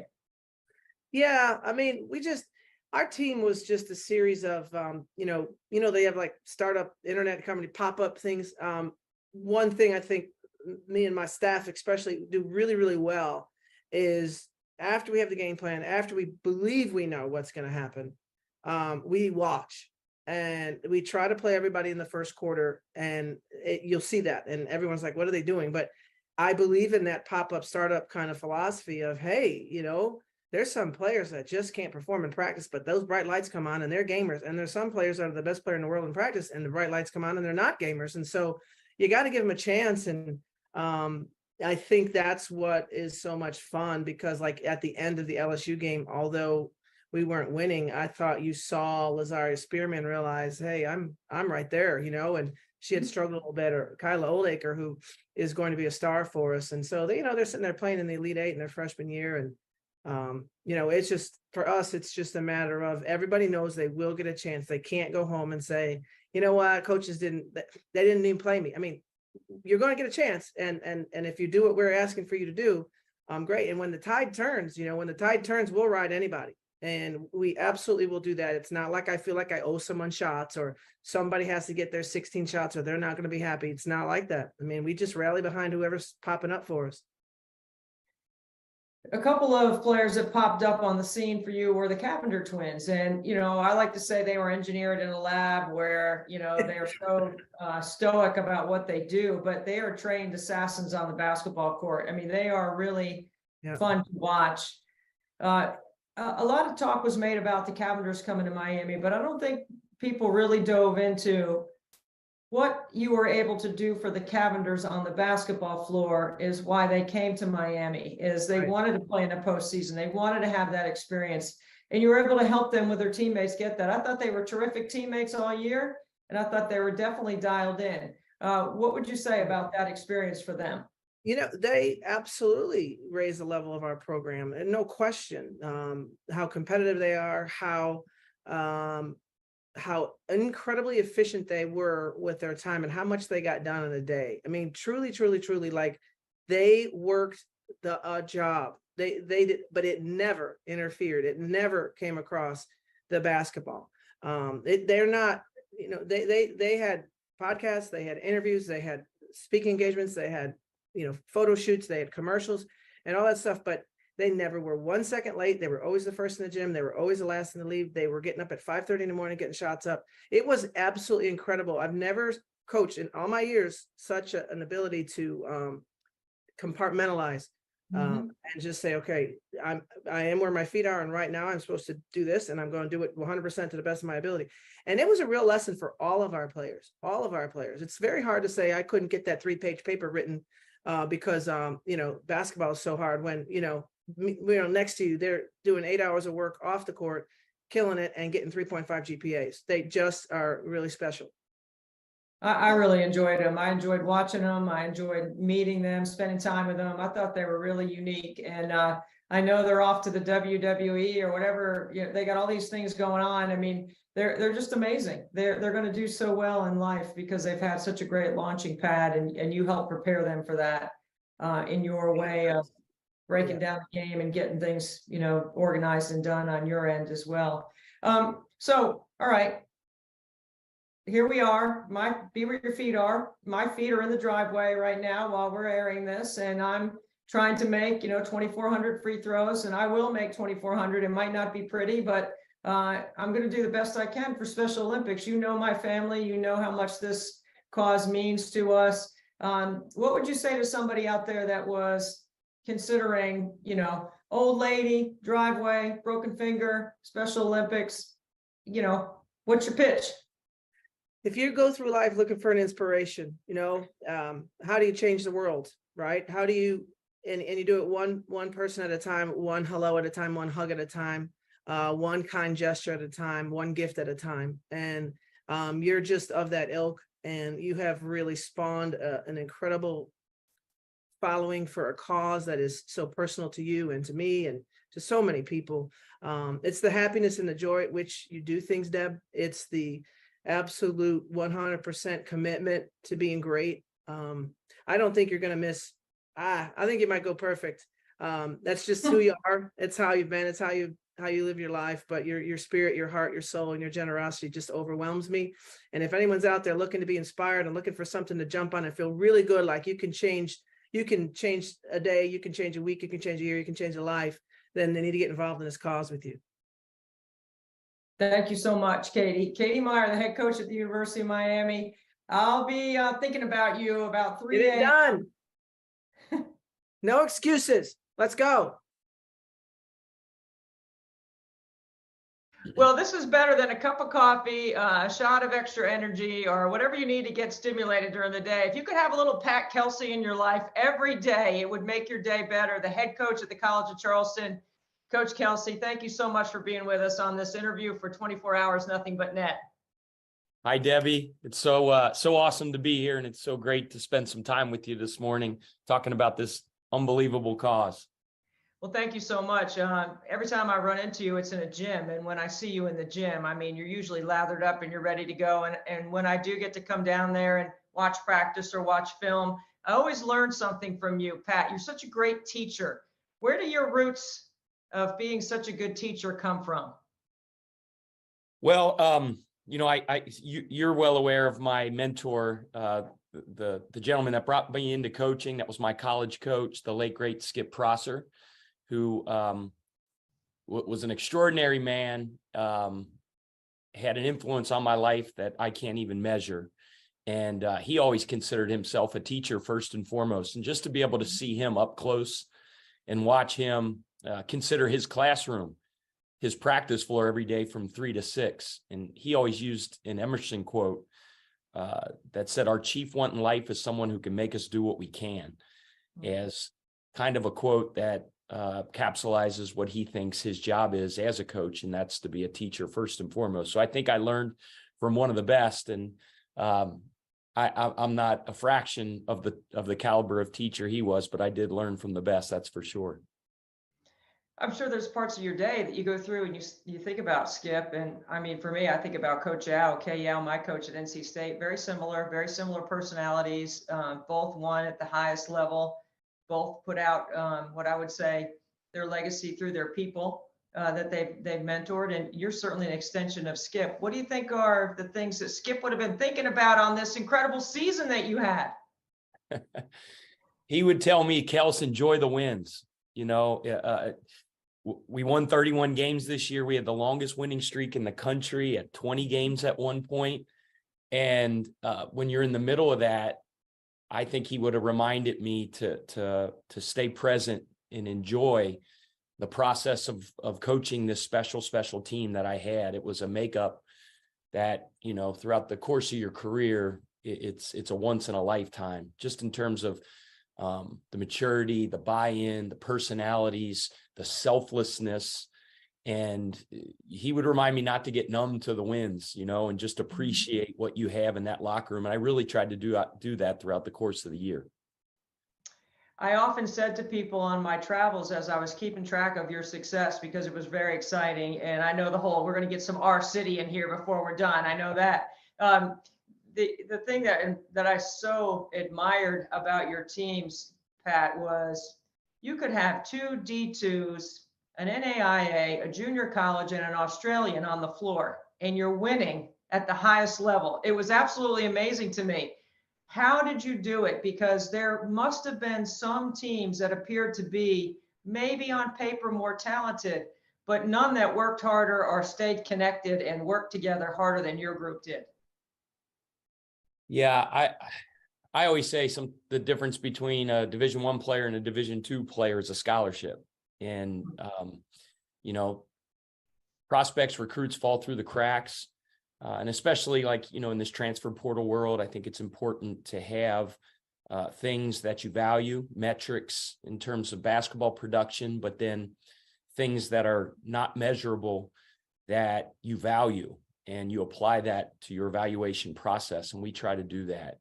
Besides the basketball piece, obviously you have to be a productive basketball player, and that's, I think, secondary. But the big thing for us is the old Skip Prossers. This sounds corny, but ABC, academics, basketball, and character.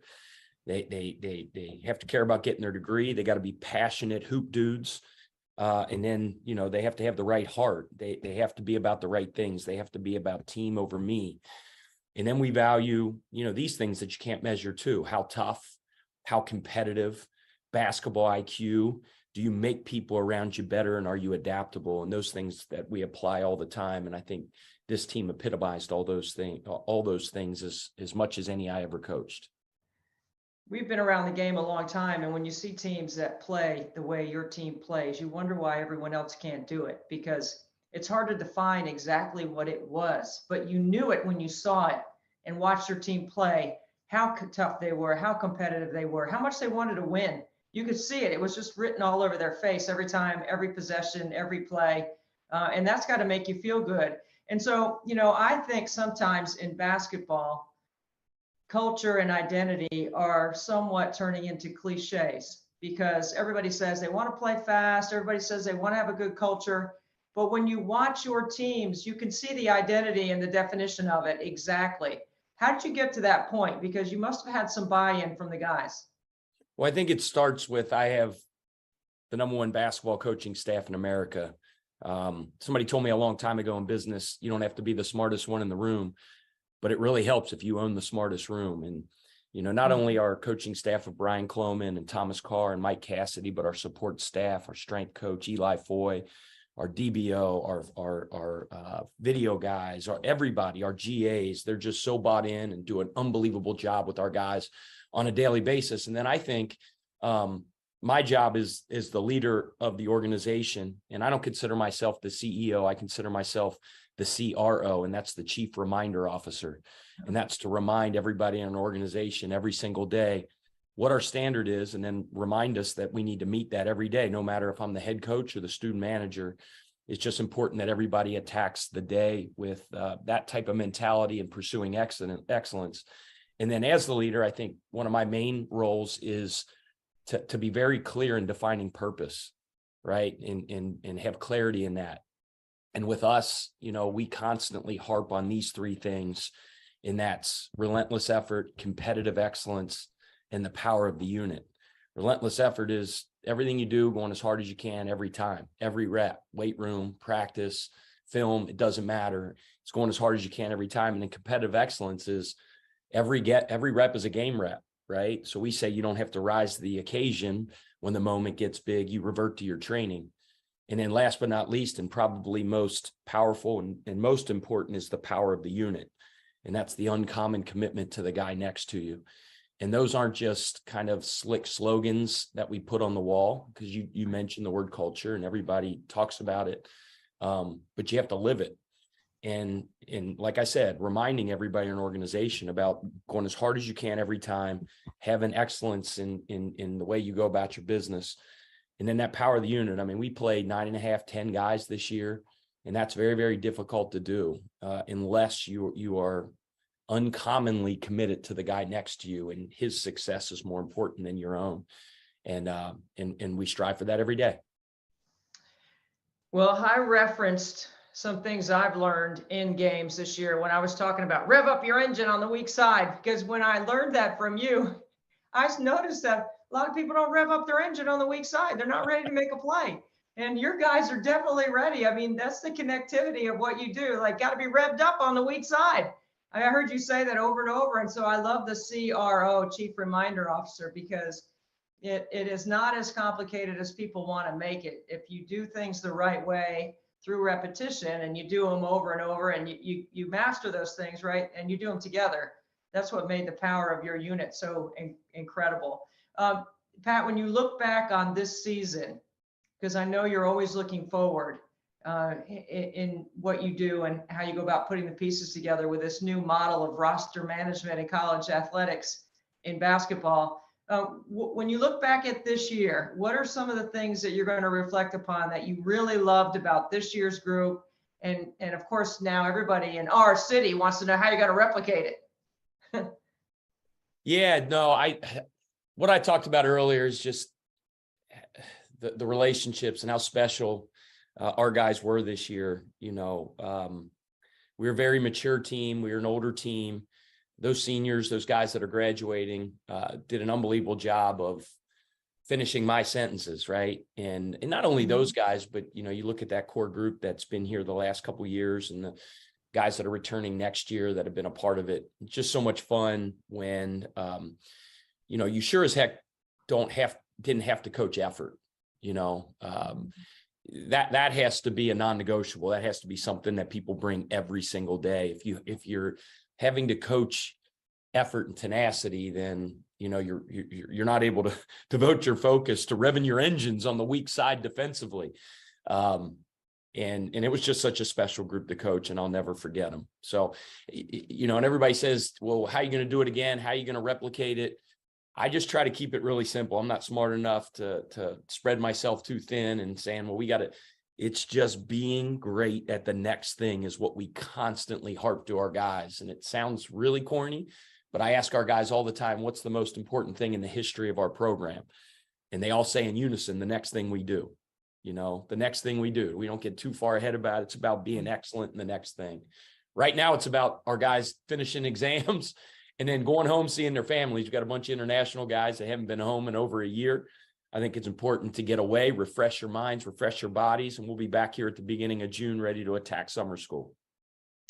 The first time I met you was when my first year in the NCAA men's tournament, we were in Milwaukee, and you had a great team. You had a hardworking team, and you've had many times over the years offers to take bigger jobs, Power 5 jobs, but you took the College of Charleston job. And then after the season, your name was in many rumors about wanting to, you know, maybe be at a Power 5 school, but you wanted to stay. And Matt Roberts, the athletic director, probably made you an offer you couldn't refuse. And I know that has to do with family, because I know your wife and your kids. And look, we live in a great place, right? I mean, this community is fantastic to raise your family. Talk about a little bit about the decisions that you've had to go through in the off season here, Pat, not just with your team, but with your family, and how you went about deciding what was best for you and your family at this time. Yeah, you know, that's an awesome question. And the way I'd answer it is, somebody told me a while ago, you know, don't mess with happy. And for me, it always starts with that first and foremost. As I told you, I try to keep my life really simple, and I'm about three things: my faith, my family, and hoop. My faith, my family, and hoop. I wish I had some extra bandwidth for a round of golf every once in a while. Maybe I do, but I stink. So I just try to keep it about those three things. And when it comes to my family, my wife, Lisa, is the best recruit I ever signed. I hope she doesn't hit the transfer portal, but I'm so lucky to have her at home. We're so happy here in this community. You mentioned it, Debbie. This is one of the most extraordinary places in the United States to live, to raise a family. And then, you know, just the commitment that this university made to us becoming a power program, starting with our president, Dr. Shu, Matt Roberts, who I believe is the #1 athletic director in the entire country. And they understand what it takes for us to grow this program, compete at the highest level, and become continue to be a major conversation at the highest level of college basketball. And I think we can build something really, really special here. And every day when my feet hit the floor, I run to work. I know how lucky I am to represent this world-class university in this extraordinary city, and continue to build our city into a national brand. Your girls are beautiful, hardworking, wonderful young women. And then there's Johnny. He absolutely eats, sleeps, breathes, soaks it all up. He's got to look like a little extension of Pat Kelsey running around on the floor when I see him. That has got to be what you were like when you were a kid. Is that true? Something like that. You talked about a jolt of coffee. As you know, I've been described by Skip as making coffee nervous. And I think Johnny's got, fortunately for Lisa, a lot of the energy that I have. But I appreciate you mentioning them. I mean, Debbie, you know, when you talk about your boys, and you talk about Frankie, and when I ask you about them, I see your face light up, and I see you lean forward, and your heart beats faster. I mean, those boys are your most prized possessions on planet Earth, and it's the same thing for Lisa and I. We're so darn blessed. They have, you know, 3 healthy children that love the Lord, that live their life the right way. They're not perfect. I sure as heck wasn't perfect. You aren't perfect. Nobody is. But, you know, and then just when we got here, coaches, man, when you move your families to new places, and just the way this city, Christ our King grade school, Bishop England, has embraced our children. Debbie, I want to send a big shout out to you, because when a bunch of girls, 2 girls, were ripped away from their friends in Rock Hill back at Winthrop, and I remember talking to you, and you said, bring them over to the gym. And you introduced us to Alexa Harnig, Steve, and just how that community, that basketball community, I mean, basketball is a universal language. Ruthie and Caroline didn't have any friends, but when they walked in that gymnasium, they could talk basketball and immediately met friends that they'll have for the rest of their life. So thank you for mentioning my children. So blessed and just so excited to raise them in this awesome community. Yeah, you have the perfect setup, right? It looks like it's perfect on the outside because your kids are so wonderful and your wife is great. And it is fun to watch you have so much success, Pat. Okay, so we're worried about what's next, like the next thing, right? So, I mean, how's it going? Like, I know you're knocking it out in the portal a little bit and you got some stuff planned for the summer. Give us a little breakdown because a lot of people want to know what's up next on Pat Kelsey's schedule. Yeah, so we're kind of finishing up recruiting for this year over the last month. I think we've had a ton of success here the last several weeks, putting our roster for this year together. So excited to get started with those guys.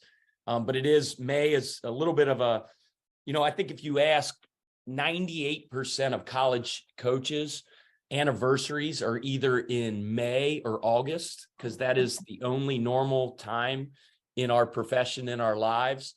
So when the guys go home, there's a little bit of a dead period right there in the middle of May. So you do get a chance to, for a couple minutes, smell the roses, reconnect with your family a little bit before it gets started again. Because when they get back here on June 5th, it goes until that final buzzer sounds, hopefully late in March, early April. But, that's it. Guys get home and we're able to refresh a little bit.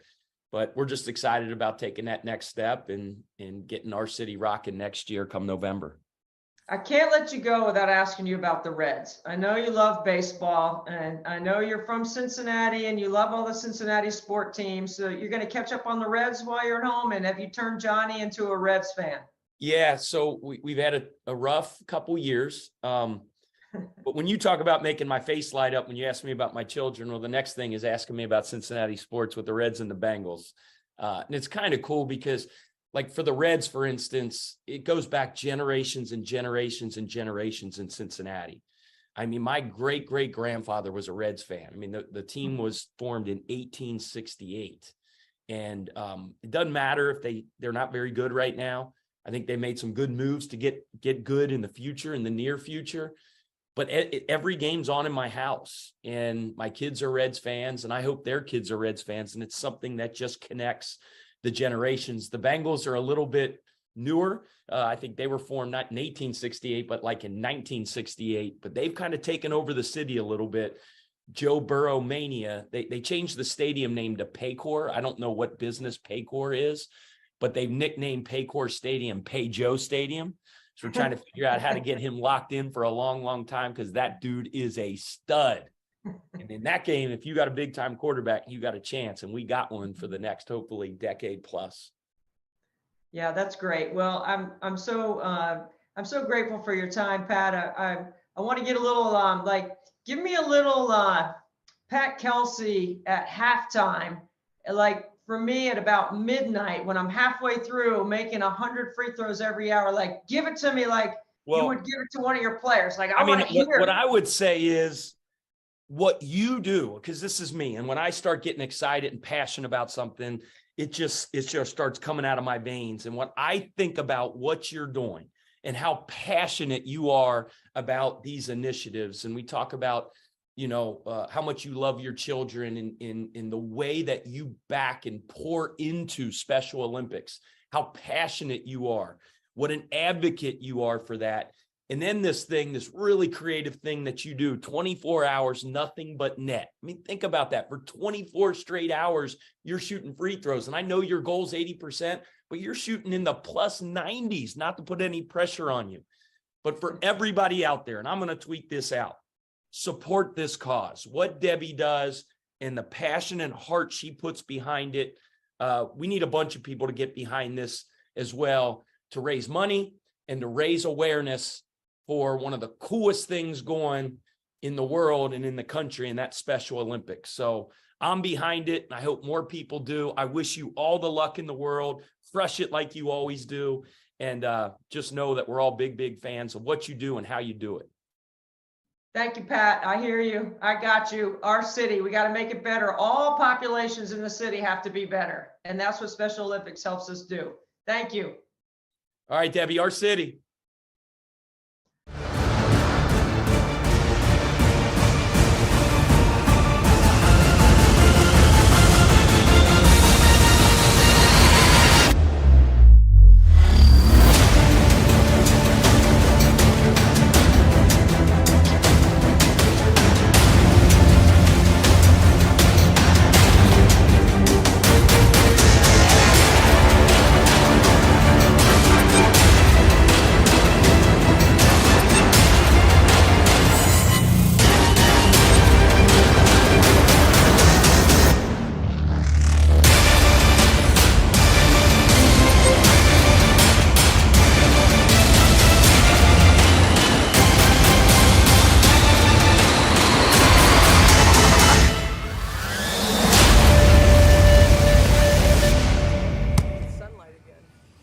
Happy Mother's Day to everyone out there watching, and thank you for taking part in our live stream. We have been awake for 24 hours and we have made a lot of free throws. We got 2 more rounds of 100 to make, so I'm getting ready to make another 100. If you have not had a chance to consider a donation for Special Olympics, please go to 24hoursnbn.com and you can make a donation. If you'll just give 1 penny for every free throw that I make, because I'm going to make 2,400, that would be $24 for Special Olympics, and that will make a huge impact on all the athletes' ability to organize, train, compete, and socialize, which is a really important part as well. Thank you to the Women's Sports Network once again for joining us as we get closer to the closing ceremony. So we're going to get ready to make 100 right here. Let me get a couple warm-up shots in first, if that's okay. Just a couple warm-up shots. That's why I need to warm up. There we go. Let me just get one more. Okay, you ready, Sandy? Ready. All right, let's go.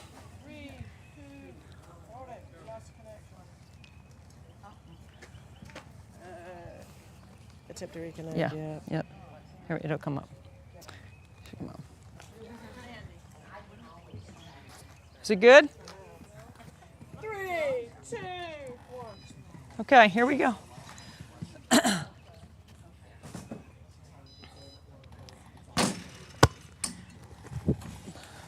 One.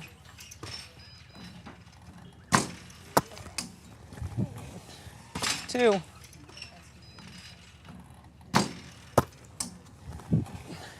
3.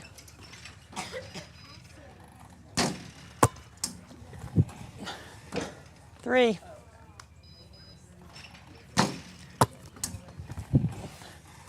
4.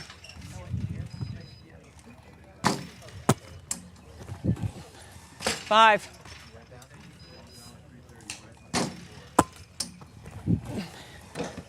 6.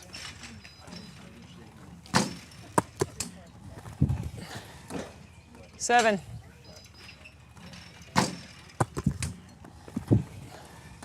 7.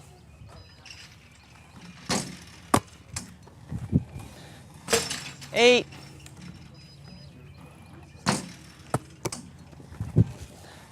9.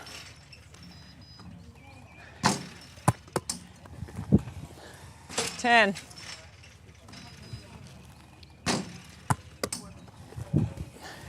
11.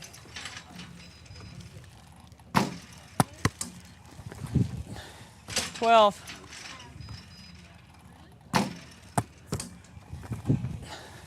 13.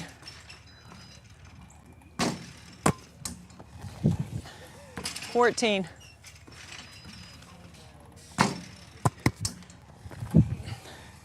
15.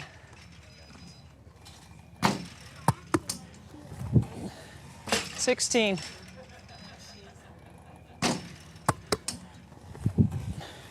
17.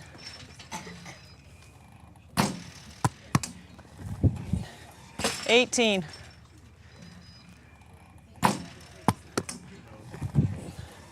19.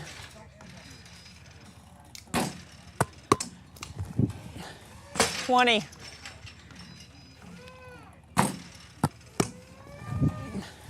21.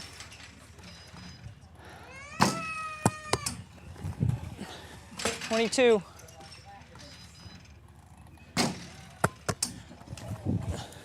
23.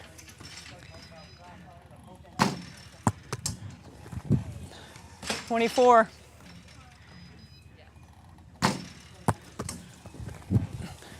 25.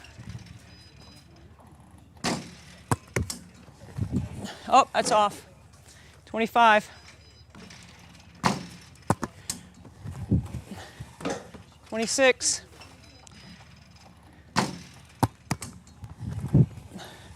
27.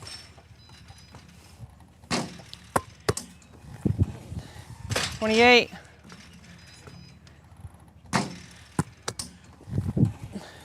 29.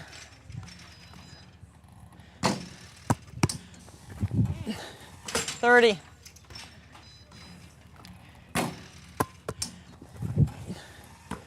30. How could I be long now? 31.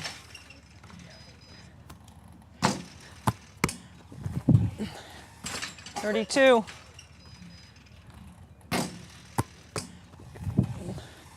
33.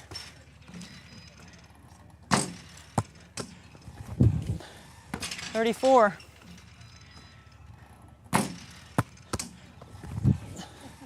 34.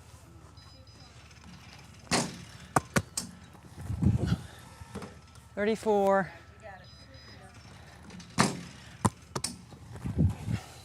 35.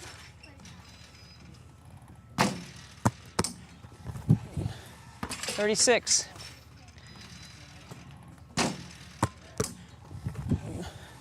37.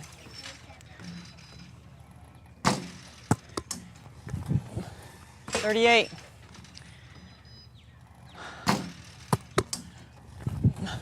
39.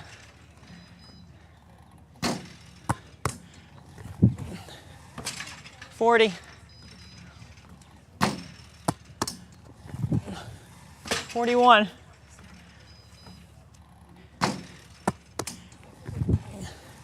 42.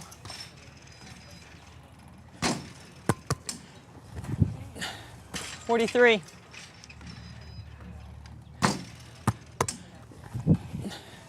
44.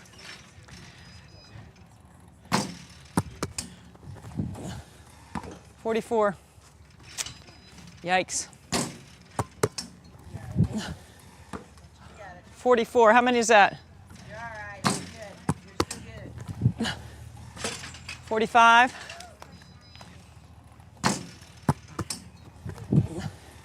46.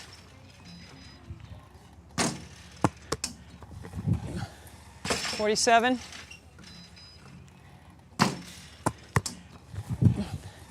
48.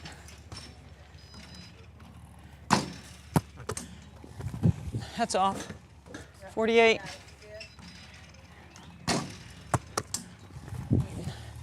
49.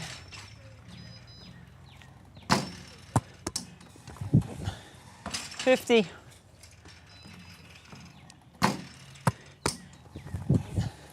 51.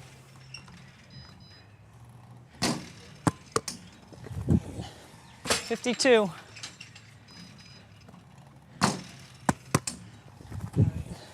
53.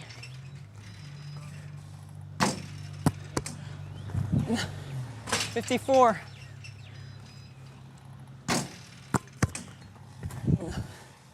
55.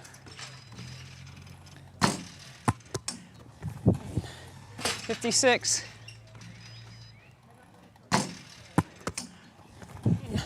57.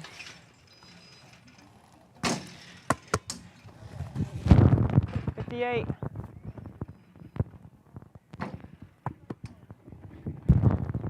59.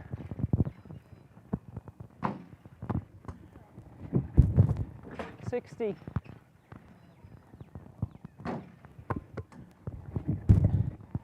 61.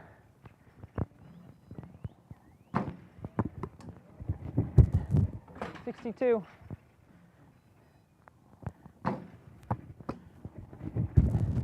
63.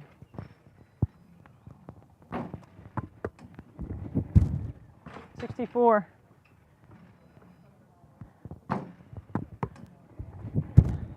65.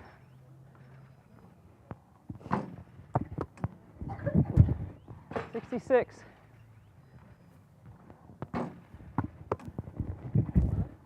67.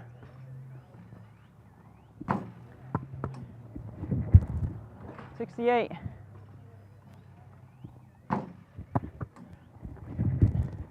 69.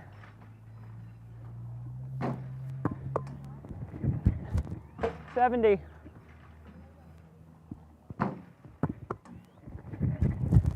71.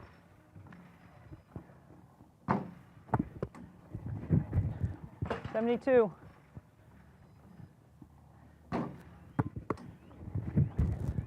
73.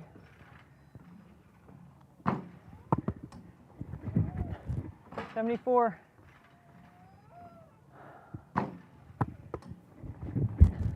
75.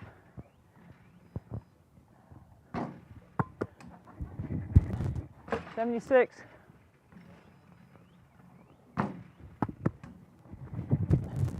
77.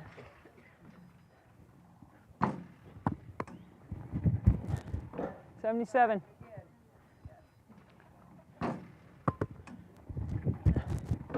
77.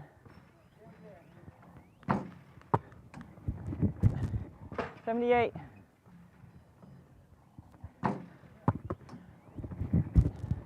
79.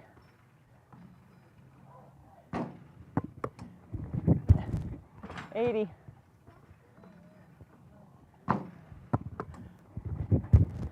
81.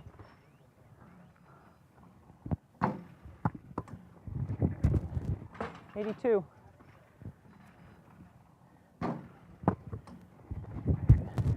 83.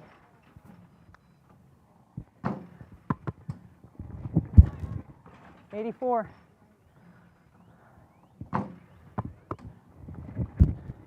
85.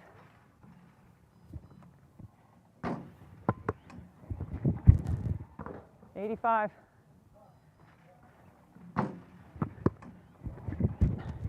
86.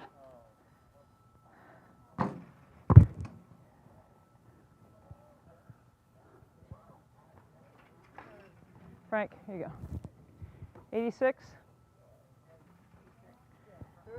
Thanks, Sandy.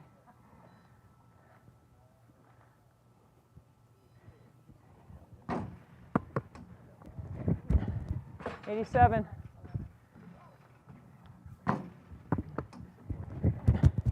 88.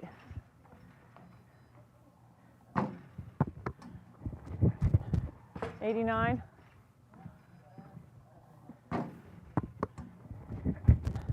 90.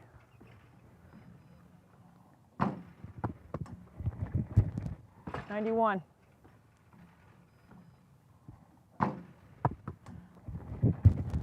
92.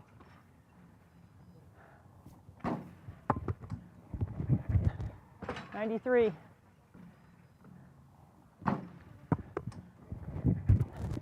94.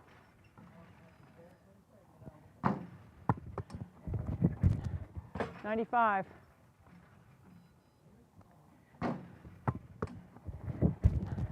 96.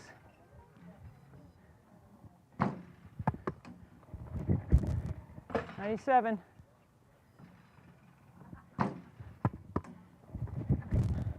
98.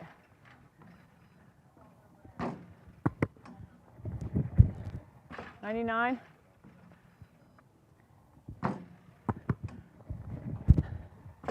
'Kay. All righty. Okay. So, wow, the best thing about that is there's only one more round to go.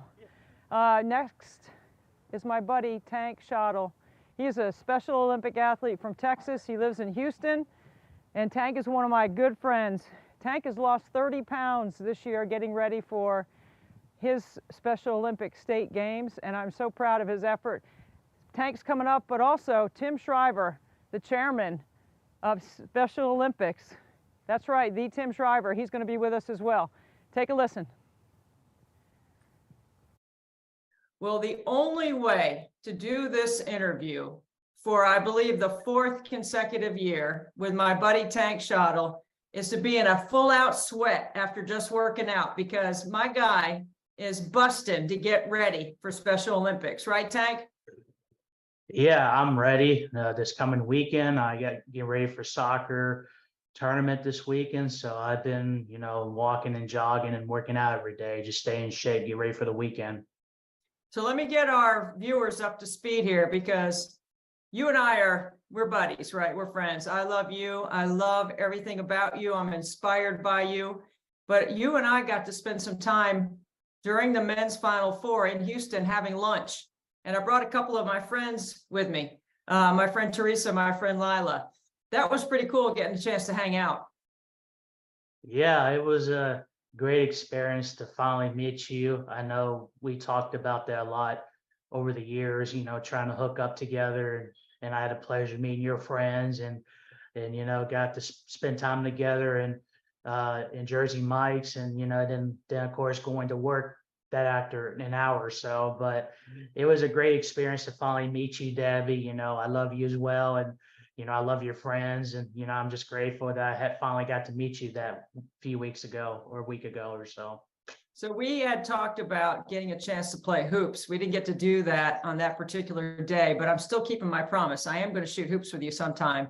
But having lunch with you and spending some time with you, Tank, gave me a chance to get to know you a little bit better. And I knew we were fast friends the minute we met, but man, I think about you every day when I'm working out, because you're part of the reason why I'm doing this whole fundraiser is I want to raise money for Special Olympics. Tell everybody what you're doing right now to get ready and what your next challenge is. Just getting ready for soccer this weekend, and, going back to work tomorrow for the Sugar Land Space Cowboys second homestand. And just basically just working out every day, staying in shape, trying to lose more weight, and just trying to stay motivated, just staying a healthy lifestyle, just keep myself healthy, and, basically just helping my folks around the house, doing yard work and everything, and just try to stay motivated, just keep inspiring people out there, just stay focused, and, just basically just trying to work out and, stay active. And that's pretty much what I've been doing. Tank, last time you texted me, which was the other day, was you had lost 23 pounds. How are you doing right now, and how are you losing the weight, and why are you losing the weight? Just, live a longer life. I'm, even though I'm 33, I still got a lot of years left in me, but I just want to try to lose as much as possible. I mean, not too fast, but just try to take it one day at a time, just trying to lose the weight. And as far as how I'm losing it, just eating the right food, try to, my weakness is my portion, how much portion I eat, that's just me. Everyone has their different weakness, but I think, just trying to watch what you eat, just stay active, work out every day, and try not to let your body or your brain tell you not to work out, because you got to keep moving. You got to keep moving your body, and, but the food is your main focus, how much you eat during the day, and drink plenty of water, and just try to walk or jog or go to the gym or do something, stay active for me. And that's what I've been doing. And of course, going back to work, this homestand is going to help me as well, because, I'll be doing a lot of running and stuff during the game and stuff. But, just try to stay active and take it one day at a time. And of course, I'm getting my weight checked tomorrow, see where I'm at now. But other than that, I'm just trying to take it one day at a time, because I feel healthy now. And, I still got a long ways to go to reach my goal, but I'm going to keep doing what I'm doing. I won't stop. I'm going to ask you on May 13 to text me and let me know how much weight you've lost, because we're taping this in advance of the fundraiser, obviously. And I know you're going to be down some more weight. I picked you up at your house. So I got to go to your house and be in your neighborhood. And I saw what a beautiful neighborhood you live in, Tank. Tell me about your workout right now and what you're doing, and how much you're walking and when you're going to the gym.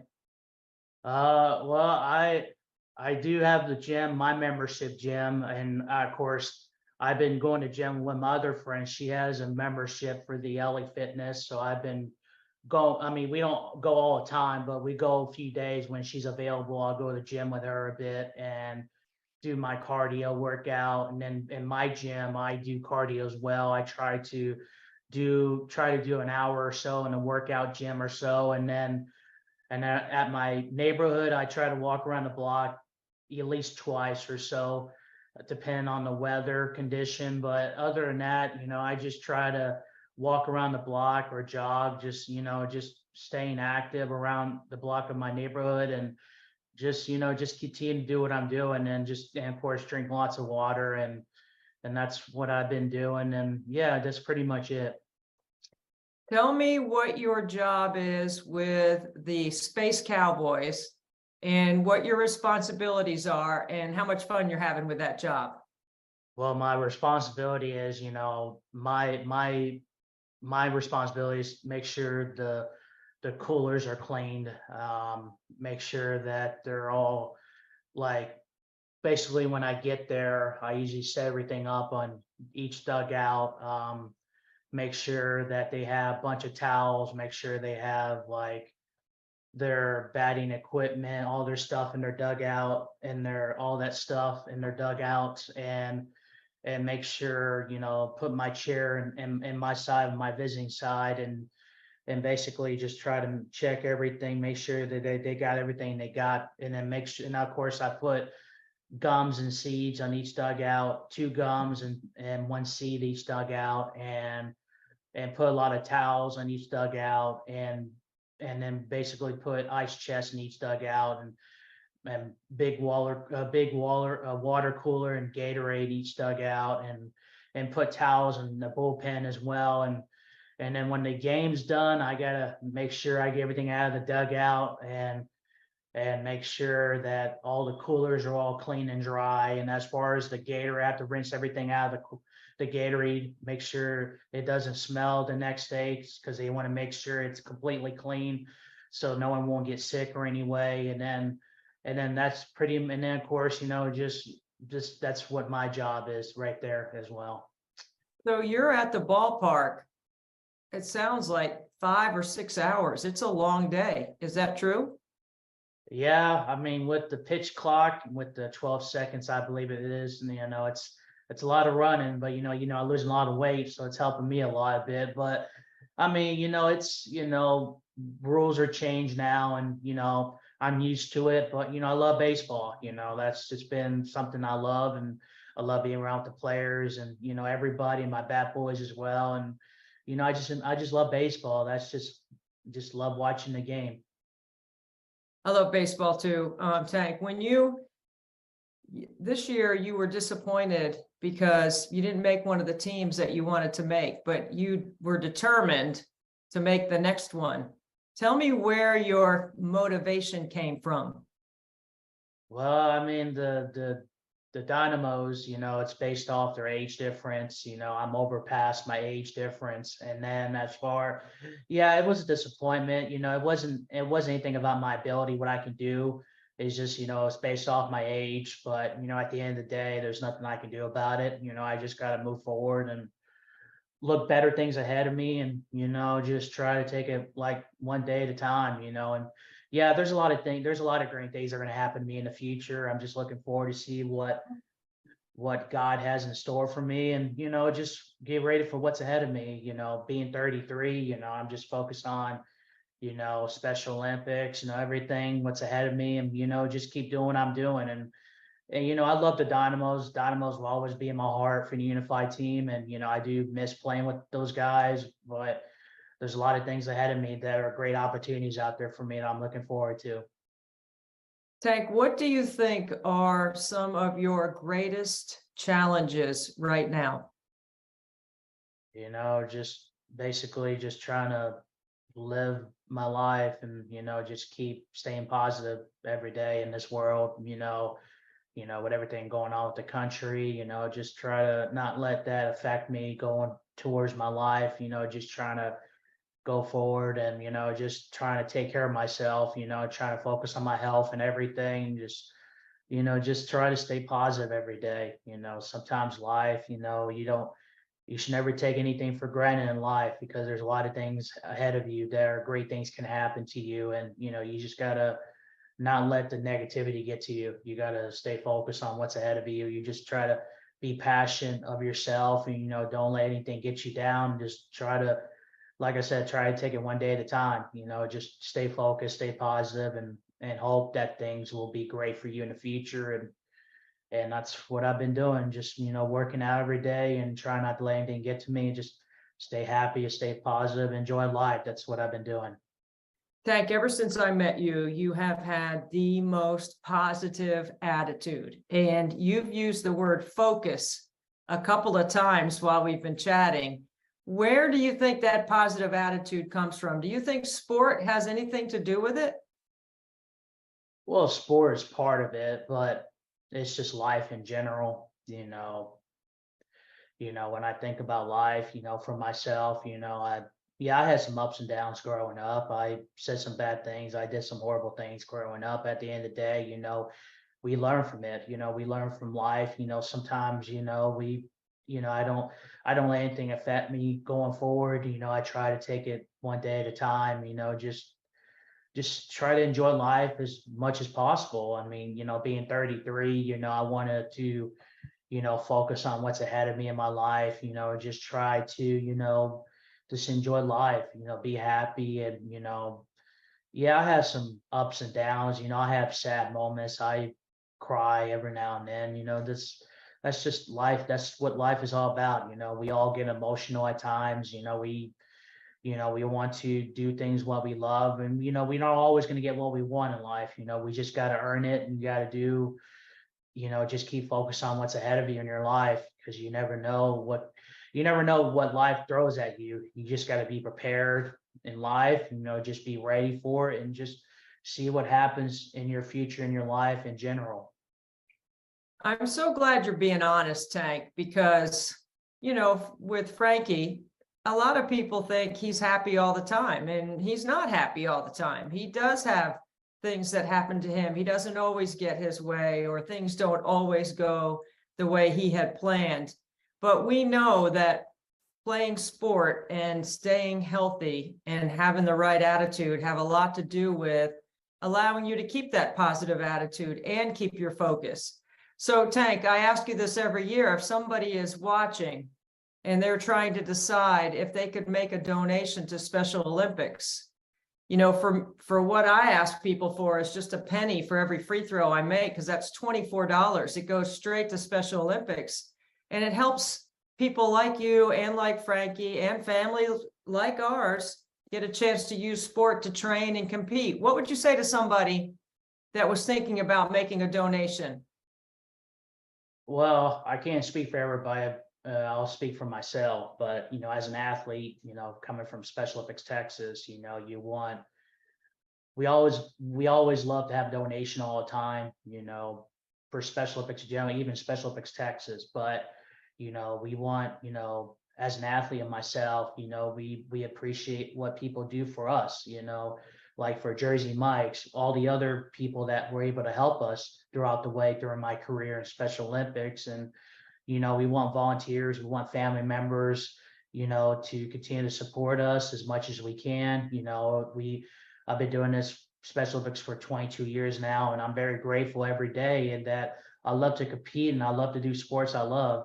And, being around with the coaches, the athletes I love, volunteers, law enforcement, we could have done it without them. If it wasn't for them, I wouldn't be competing right now. But, at the end of the day, we always appreciate donation all the time from family members, volunteers, everybody that everything that they can contribute to help us. I appreciate what they do for us. And, I hope, and I pray every day that, that we always have donations all the time for Special Olympics Texas and Special Olympics in general. And, and I love to inspire people, and, you can make an impact in a lot of people's lives, you know, as an athlete myself, you know, we want to not only to change the world, but we want to impact people with other people with disability that wants to compete in Special Olympics. And we want people to embrace this, enjoy this moment for Special Olympics. And you want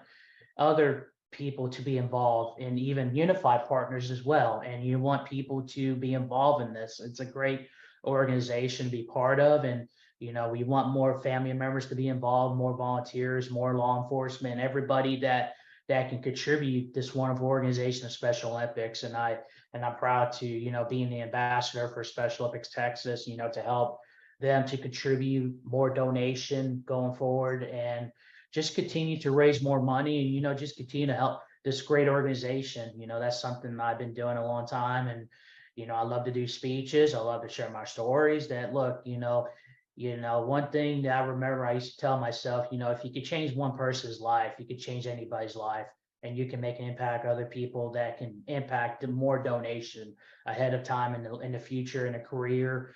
And that's something I'm going to continue to do. And I'm proud to do that. Tank, I am your #1 fan, man. I love hanging out with you. It was so fun. I can't wait till the next time I come to Houston. I'm definitely going to call you. You know, my buddy Jabbar Hassan, he was after me because I didn't get him on. I didn't. I take that back. I didn't go and have lunch with him too. So next time we'll have to make it a double date if that's okay with you. I'm good with that. Yeah. No. Tank, thank you so much for your time. Thank you for your inspiration. Thank you for being such a great ambassador for families like ours and for encouraging people to help make someone else's life easier. Well, thank you for having me, Debbie. I love you so much. And I promise you this, we will play basketball one day. I promise you that. Oh yeah, we're going to shoot till our arm falls off, buddy. That's what we're going to do. Thanks, Tank. I love you, Debbie. Love you. I love you too. Well, what a pleasure and an incredible treat to have the chairman of Special Olympics with us, Tim Shriver. Tim, what an honor. Thank you so much for joining us. Well, you know, the honor is mine. I mean, if I could hit 1 or 2 free throws out of 10, I'd be happy, not to mention 100 an hour, not to mention for 24 hours. So I'm in awe of what you're doing on the court and off the court, and really, really proud to be able to lend my voice in support of this extraordinary gathering of people and collection of goodwill that the country, that our movement needs, but our country needs also. We do, Tim. And, you know, we're just doing our little part here in Mount Pleasant, South Carolina, but this crazy idea has actually worked. And we couldn't be more proud of what Team Antonelli has been able to put together with all the people that have jumped in to help us.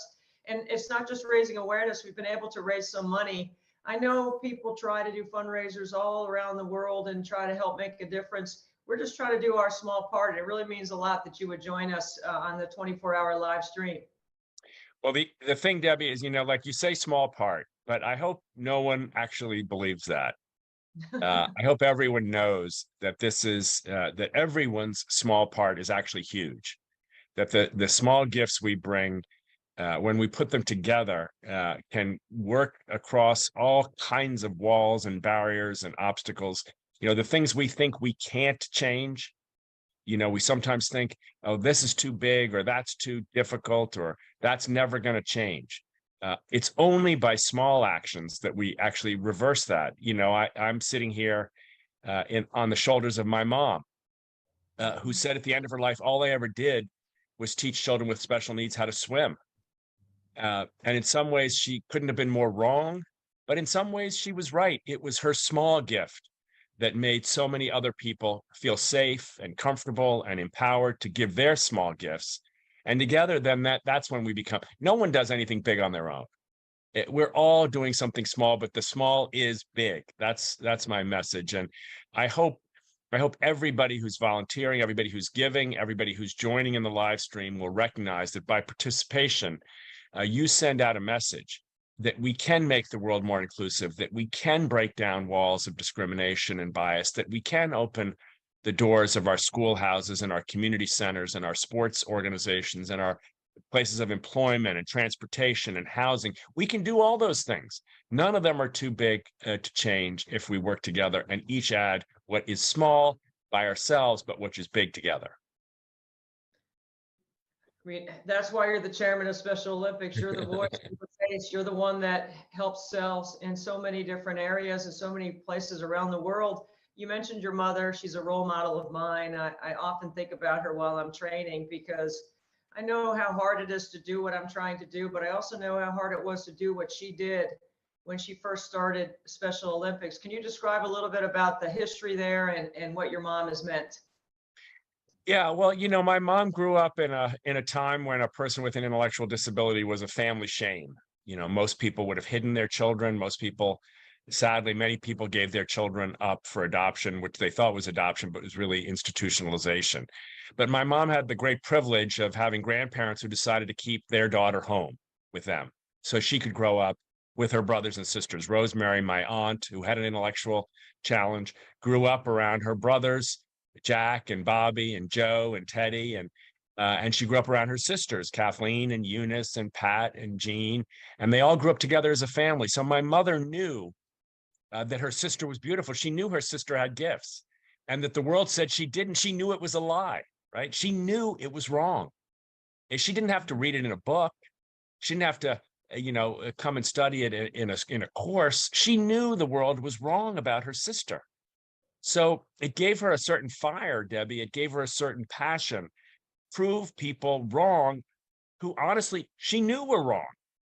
So when doctors told her these children were hopeless, she said, that's not true. And when policymakers said, there's nothing that can be done for these children, there's no point in bringing them to school, she said, that's not true. That's wrong.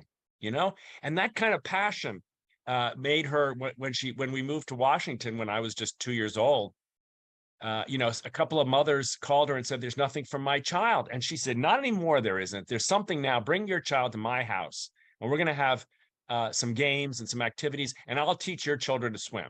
And that was it. It was just that impulse that built up anger, that built up love and compassion, that built up faith in humanity, and honestly, a natural love of sport. I mean, my mother, in the middle of the 20th century, grew up as a woman who loved to compete and who loved sport. She loved to swim. She loved to play football. She loved to play tennis. She loved to sail.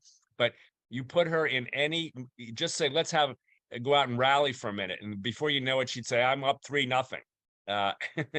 So she loved to compete. I was like, whoa, I thought we were just rallying. No, the last 3 points, I've won them. So she loved to compete, and all those things came together to make it possible for Special Olympics to have, for us to have the license, for the rest of us to join in. And as you said at the beginning, give our small gift. But it was, it's each of us doing that. People are looking at you, Debbie, and they're going, wow, look at what she's doing. Wow, maybe I could do my small thing. Maybe someone's in 5th grade or 6th grade watching. And they say, maybe in my school, I could go out and shoot baskets after school with the kids who are in the special education program. Maybe I could sit with them on the bus. Maybe I could go down at the cafeteria and include them at my table. And then you've got small plus the small plus the small, and we got the big. That's what my mother really wanted. One of the reasons she built the Special Olympics movement on the backs and on the shoulders of volunteers is because she wanted average people to take ownership and participate in this movement, because she felt it was by bringing all people to the experience of seeing the beauty she knew was there that we could change the culture. If it had just been hired hands, so to speak, then professionals would have taken over the movement. But she wanted all of us in, everybody's small gift to make a giant gift possible. Tim, I'm listening to you and I'm trying to keep the emotions in check, because just the description of what you call small things are things that as parents, what we want to have our kids to be included. You're telling this story, I'm sure it feels like it's the first time you've told it. You say it with such great passion and there's such power behind it, because we both know that everything that you said is absolutely true about inclusion.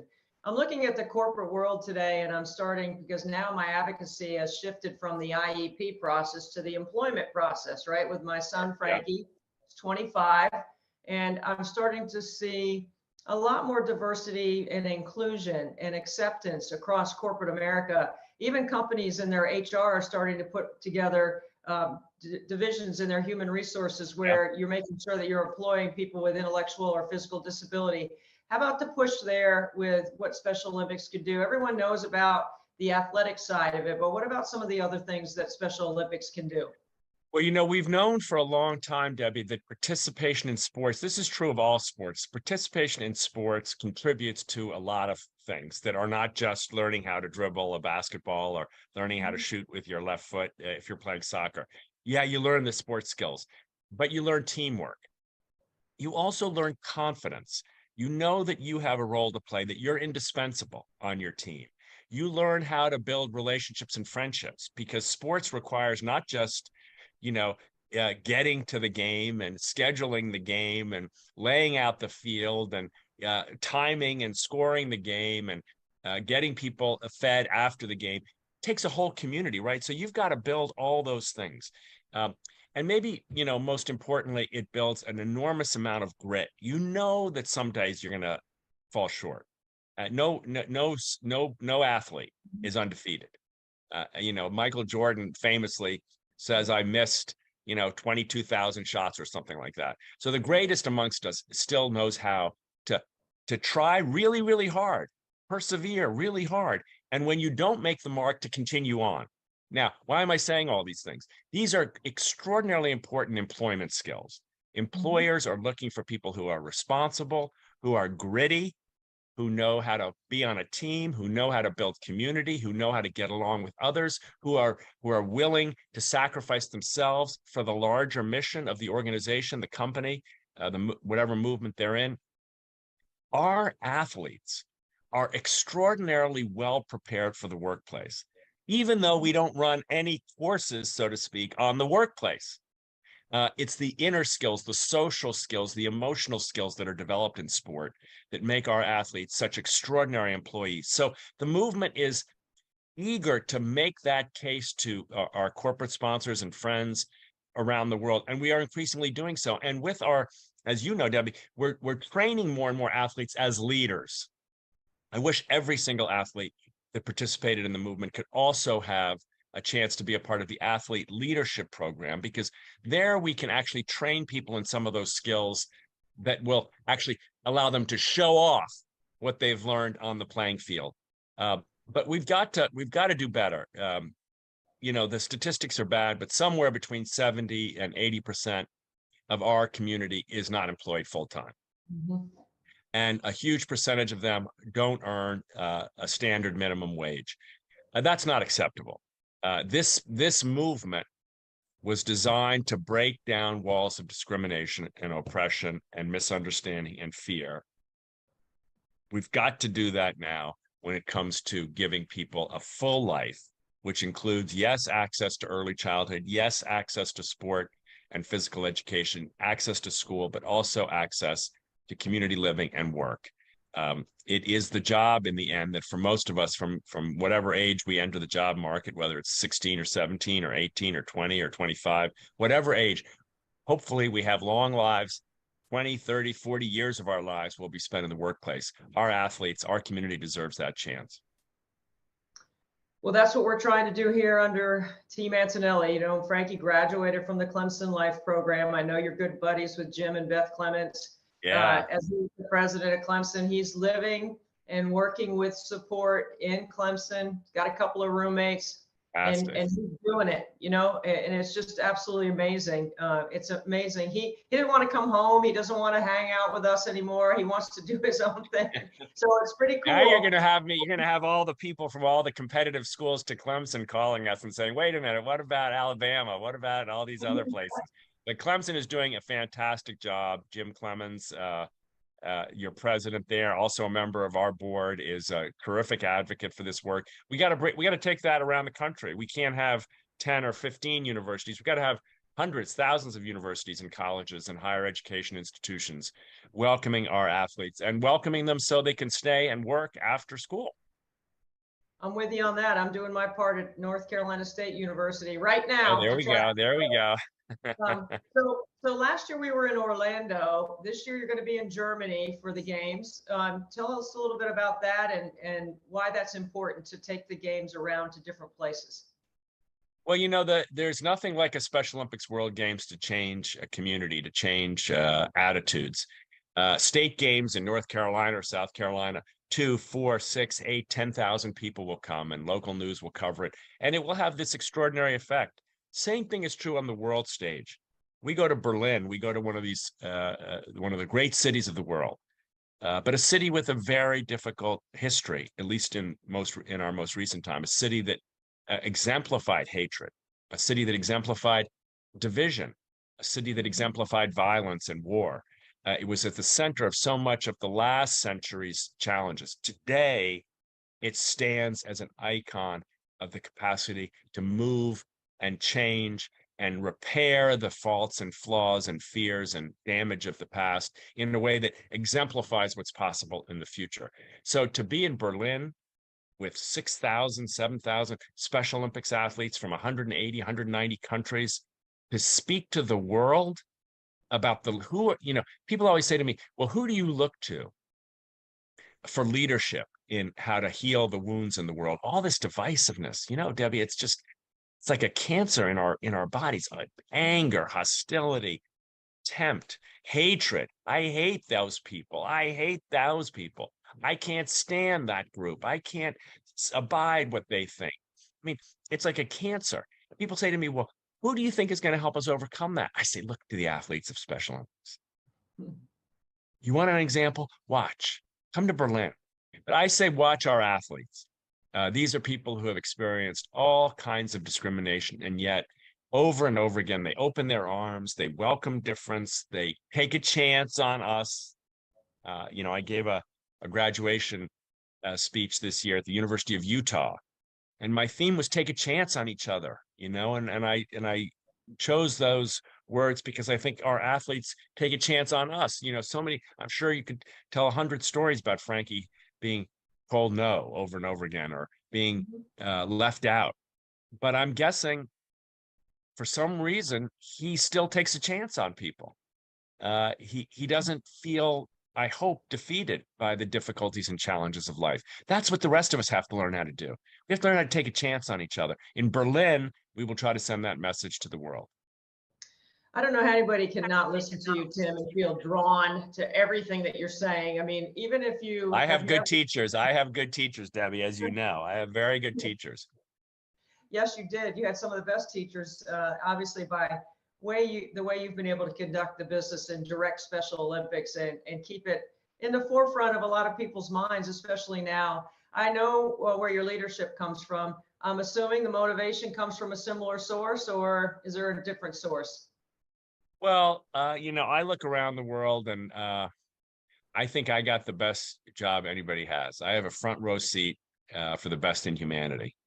And I get to meet people like you and Frankie and Jim. We talk about Jim Clem. I mean, I get to meet the most extraordinary human beings on earth doing the most courageous and brave things.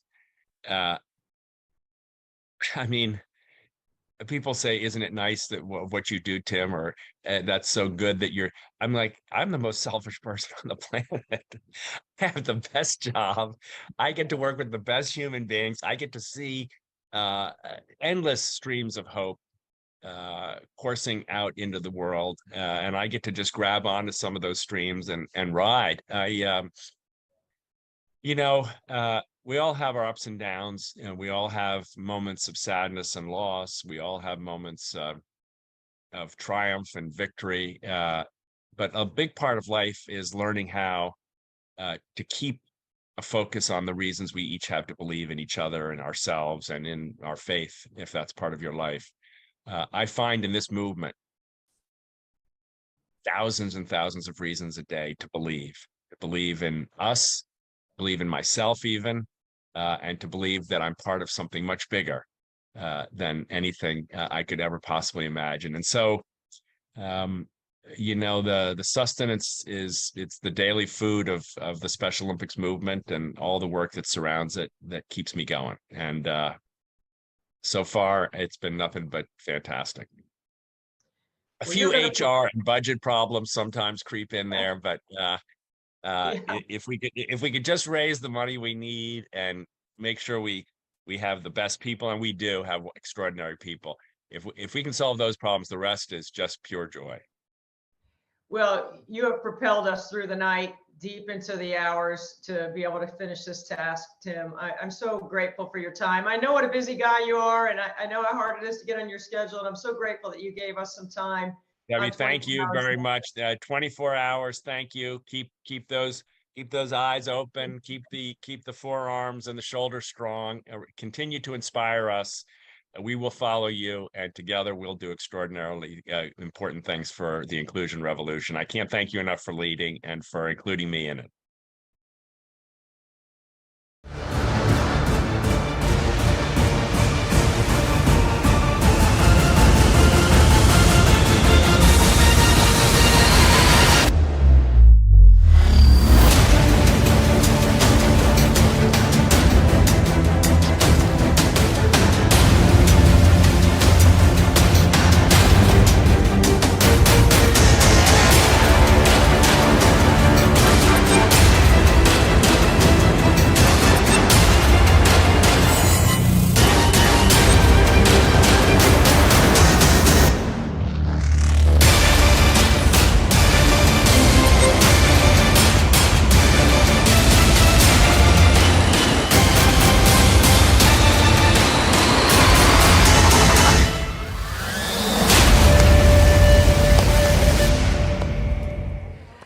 Nothing gets me more excited than the hype video, usually before I shoot.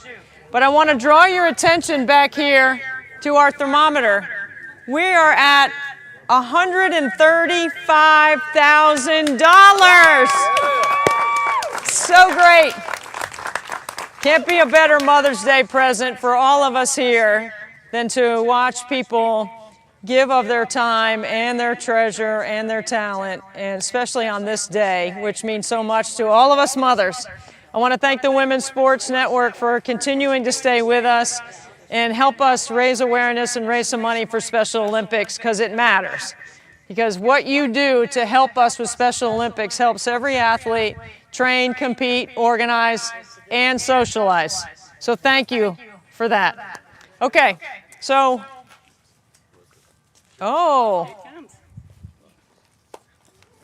well, on behalf of Empire Sports, we want to thank you for all you do for the community.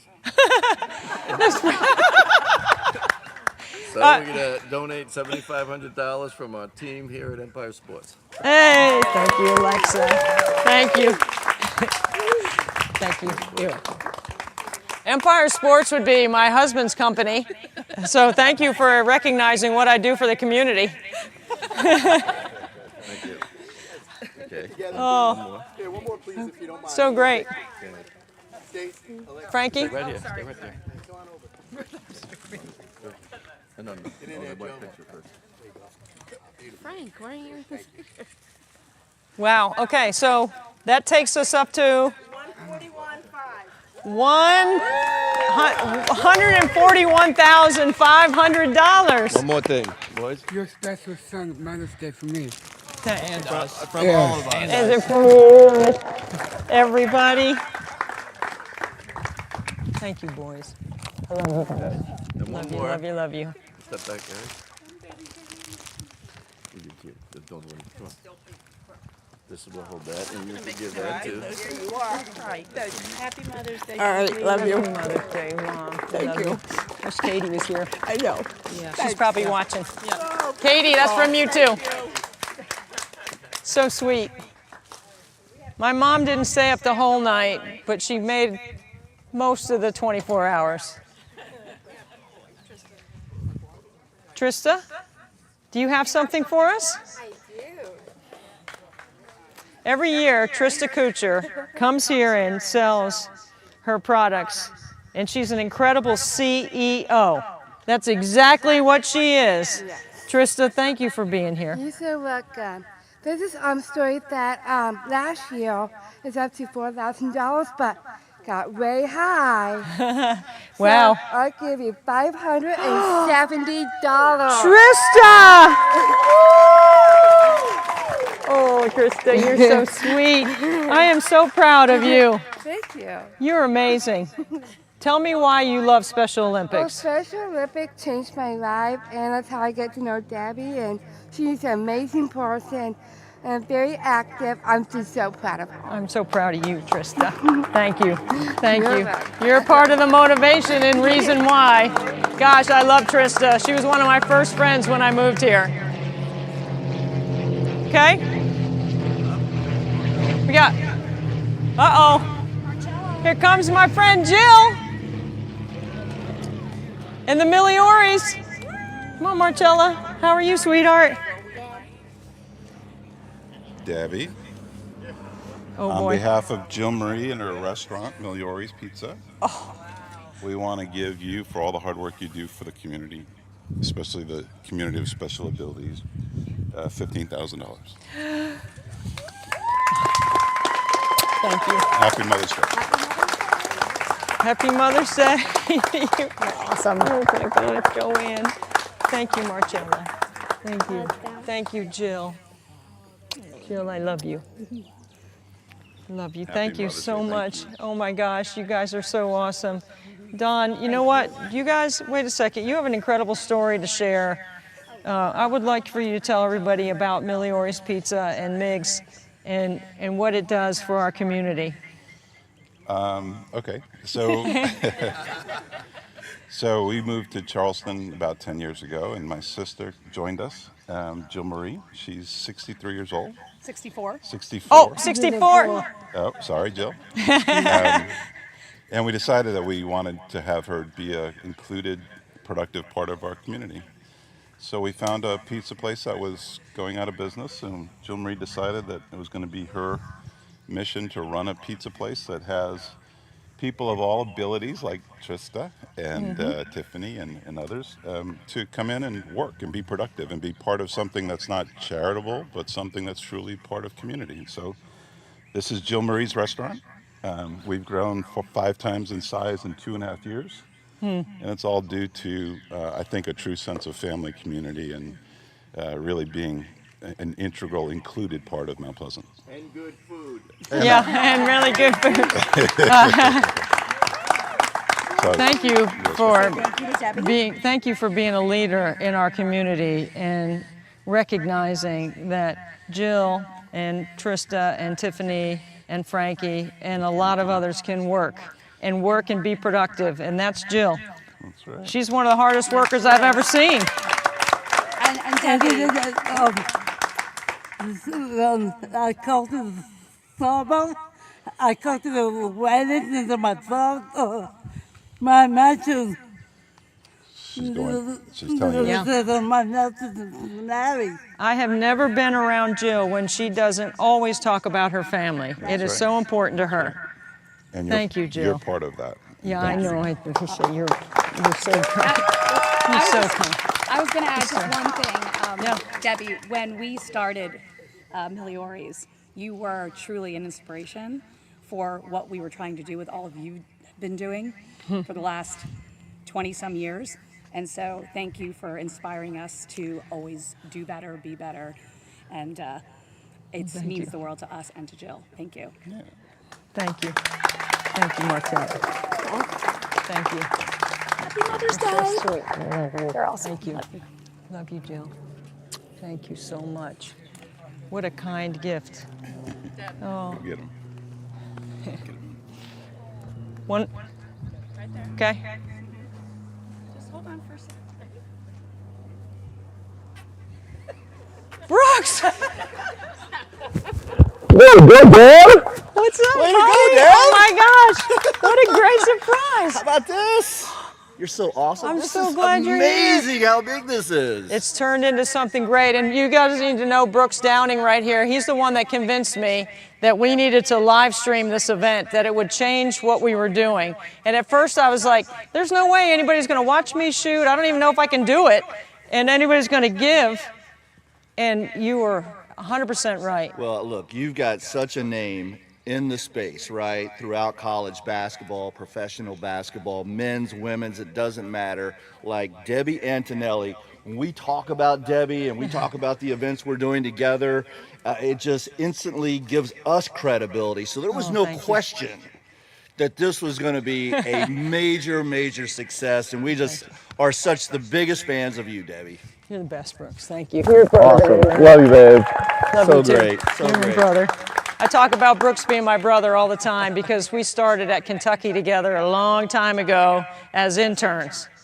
And now we get to do some fun projects together, which is really amazing. Well, it's fun to Thanks, to grow Brooks. the sport, and it's fun to be your partner in that space. So Thank you so for much. the and surprise. Congratulations again. Yeah, I got one more 100 to make. We're going to be here to help support you, Yeah. so let's get it done.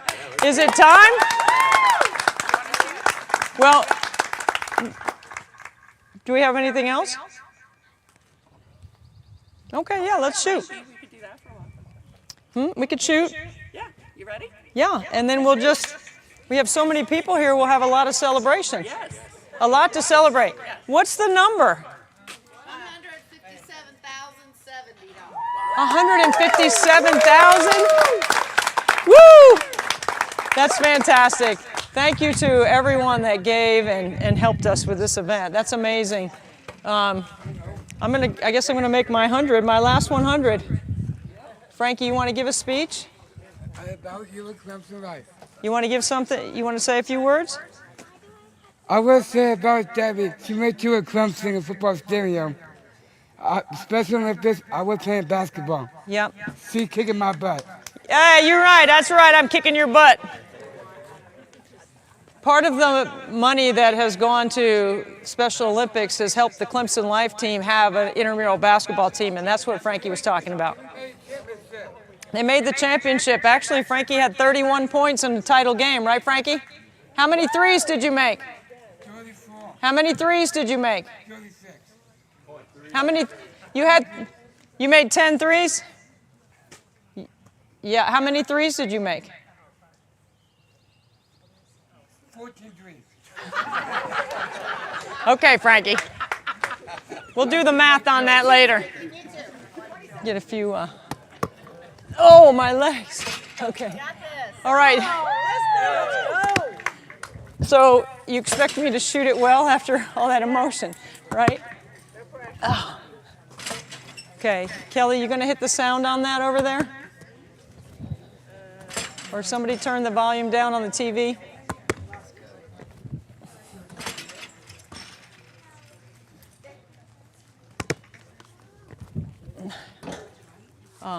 Okay. Okay.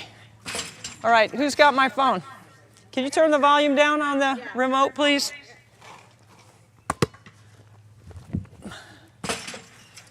Okay. Who's got me? Sandy, you ready? Okay. Let's go.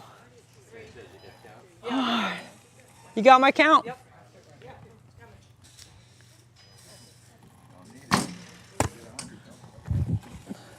1.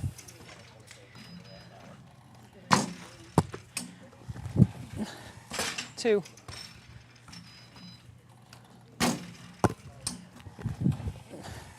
3.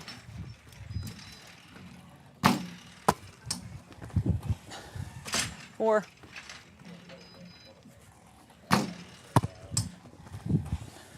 5.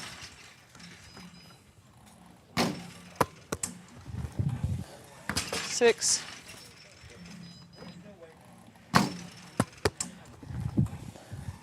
6.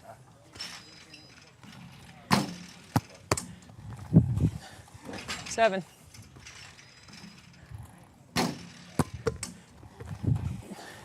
8.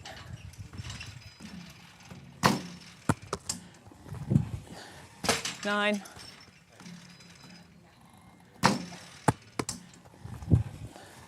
10.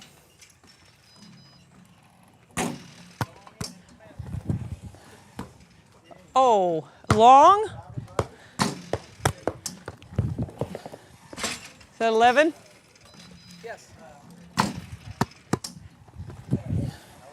12.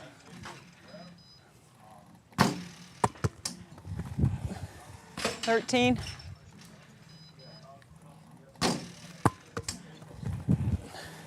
14.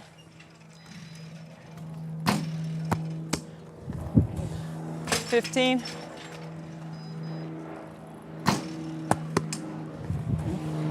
16.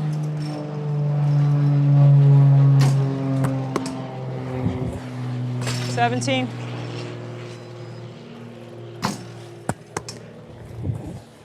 18.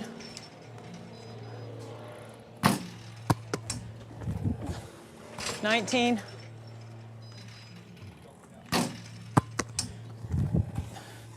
19.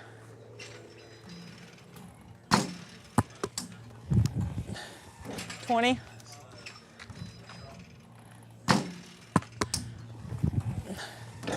20.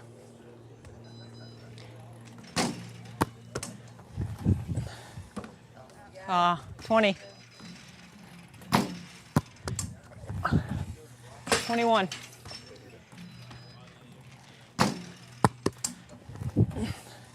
22.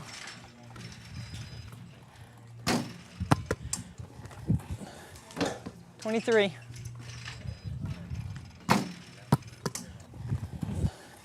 24.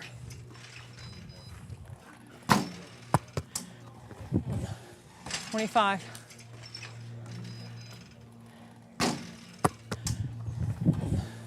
26.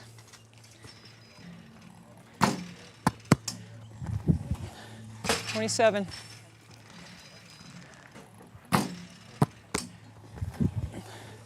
28.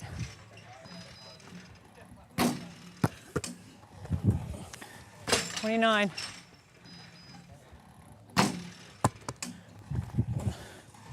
30.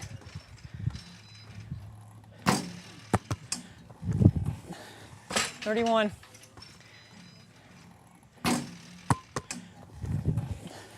32. Oh, short. 32.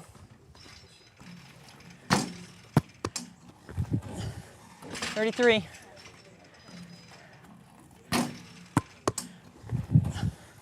34.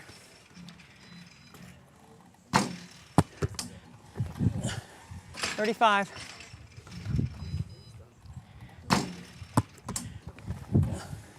36.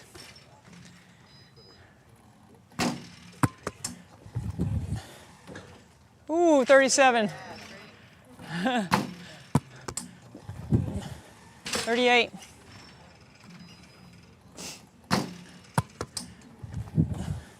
39.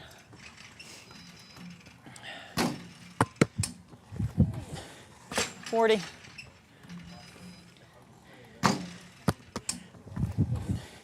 41.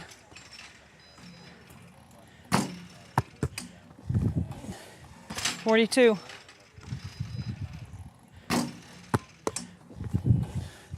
43.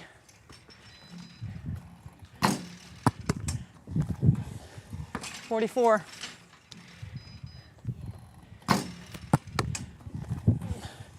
45.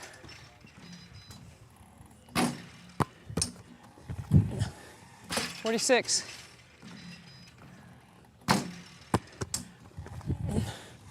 46. 47.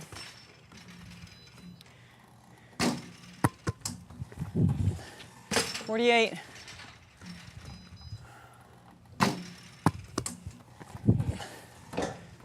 48. 49.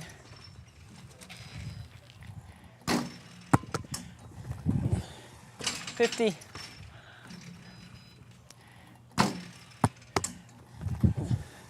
51.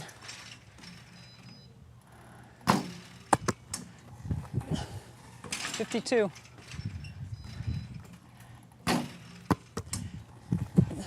53.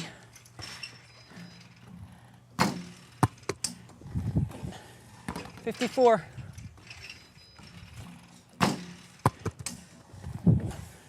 55.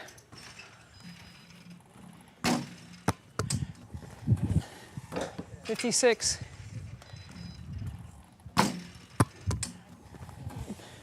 57.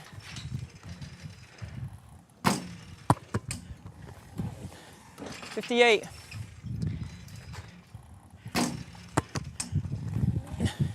59.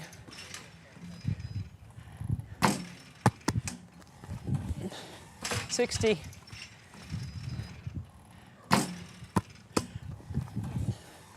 60.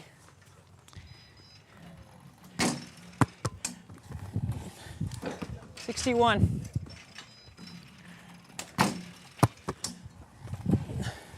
62.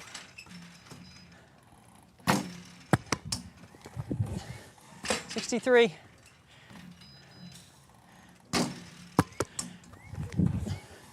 64.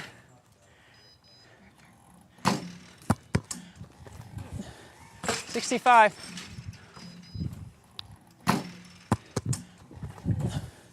66.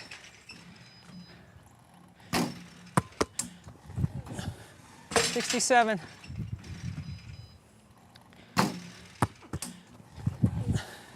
68.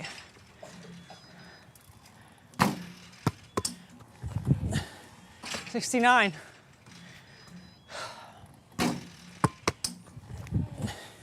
70.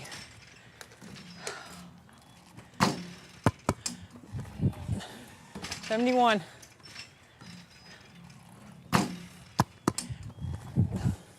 72.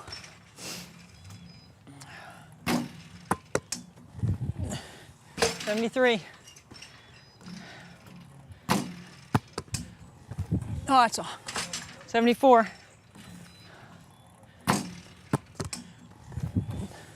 75.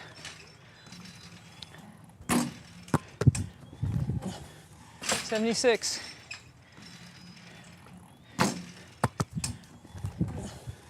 77.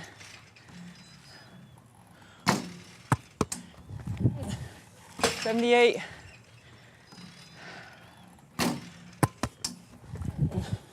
79.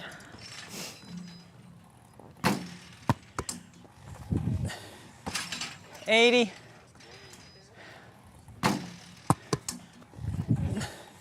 81.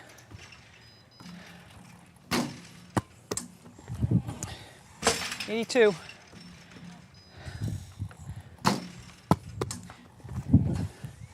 82.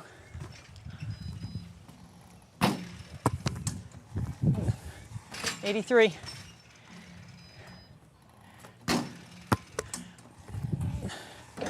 84. Oh, short. 85. 86.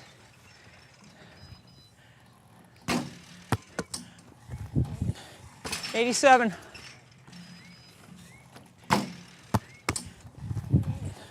88.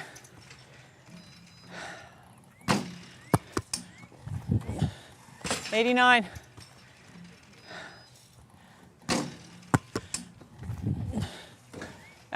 89. 90.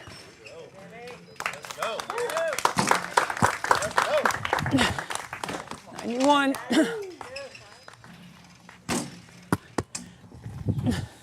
92.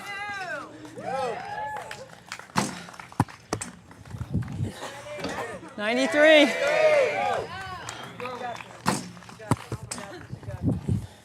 94.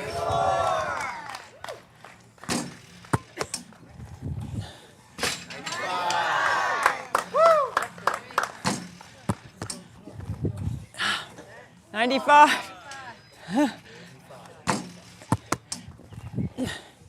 96.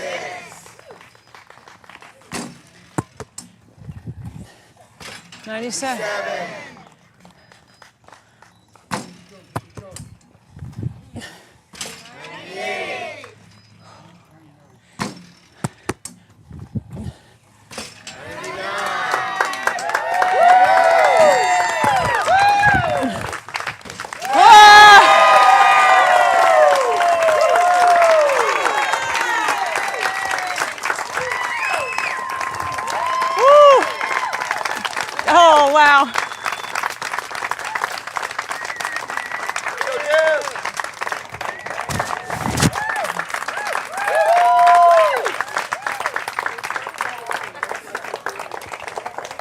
'Love you so much.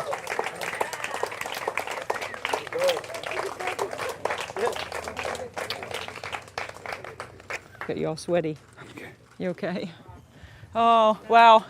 I didn't realize there were this many people here. Thank you all so much for coming and for supporting Special Olympics, most importantly.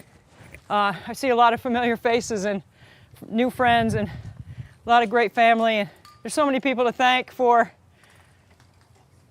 all the donations for Special Olympics.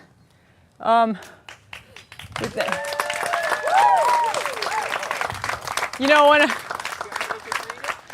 when I started the idea of this, I didn't really know if I could make 100 free throws every hour, but I've trained really hard, and it's worth it because I'm motivated by Wesley and Frankie and Katie and Jill and who else is here? All the Special Olympic athletes that are our friends.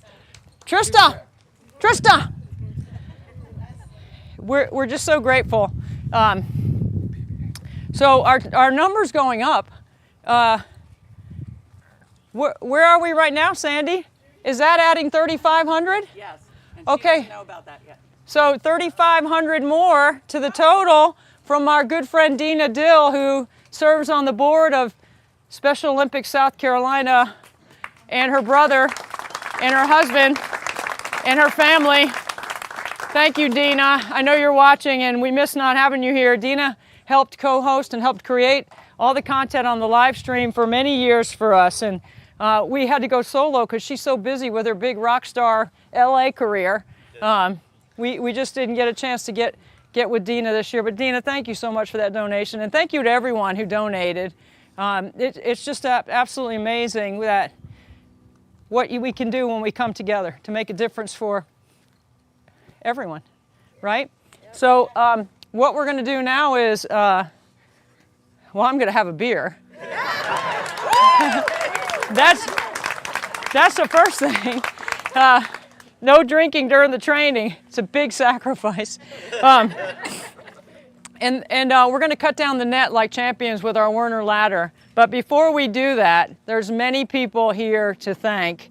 And we'll thank them as we go. But first, I want to thank Prater Flooring. Jonathan Hewitt is here. Jonathan, come over here so everybody can see you, buddy. So we had a significant upgrade this year in the driveway, as you can see. What an incredible first-class way to present Special Olympics, buddy. Yep, thank you so much, Jonathan. Appreciate Thank you for everything you did. Yeah. Okay, thanks, buddy. John Prater and Prater Flooring, what a good friend to have, right? I mean, he helped set up this sport court, and Jonathan drove all the way from Chattanooga to set this up for us. And I mean, I don't even know where to start because when we started yesterday at noon, we had an incredible start to our event because the Mount Pleasant Police Department ran the torch from the front of the neighborhood all the way in to light the cauldron with Frankie. And then Frankie read the oath, and then Mayor Haney was here. Mayor Haney was here, and Roy Williams. The Roy Williams was here in our driveway. Actually, he was standing under that tree, and I was the most nervous I was shooting. It was the first hour. But we've had so many wonderful guests on the live stream, YouTube and Facebook, and the Women's Sports Network, which launched in November. And we got to participate on their network, which is in 85% of the households that have streaming capability. So hopefully that created a lot of awareness for Special Olympics, and I know it did. So to those at the Women's Sports Foundation, or Women's Sports Network, excuse me, the Women's Sports Network, thank you so much. We're gonna cut down the net, right? Right? Wanna do that? Okay. The Werner ladder, it needs to come over here. Okay. And our total is 163,570. Wow. Wow. 163,570. Wow. Pretty amazing. Pretty cool. Okay. Yeah.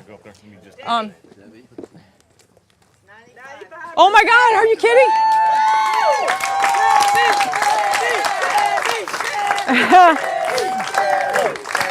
No. Frankie. To all of you and my neighbors especially that watched me do the free throw burpee routine for the last month, it definitely paid off. 95% for 24 hours, I'll take it. It gives me a little street cred when I go in the gym with my real job. I hope. We're going to start cutting a piece of the net, and I'm going to call up my friend Tiffany first. Tiffany, can you climb the ladder with your flip-flops on? Okay. Oh, sorry. Yeah, I'll wait. Wait. Oh, wait. I don't want to be drinking a beer in front of the world. Hey, Debbie, get like by your logo there, Frankie. Yeah. Right here? Stay here, Frankie. You want to make the final shot? Yeah, but you don't have to do it this year because your hernia. I want to do it. Okay. That away, Tiffany. I'm glad you put your Clemson shirt on. Okay. Why are you clapping? Get those scissors. Don't forget BMAC. I won't. Trista, can you please cut a piece of the net? How about you make some noise with her? Yay, Tiffany. Good job. Thank you. Good job. I gotta go for here.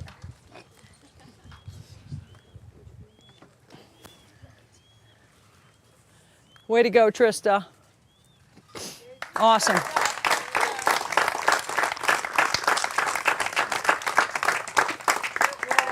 Katie Spears, fresh off. Katie, turn around.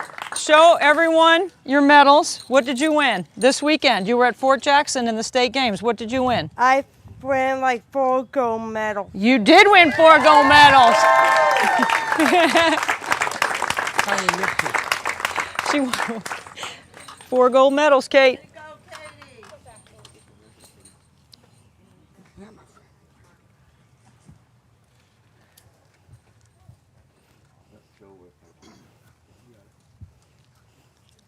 Good job, Kate.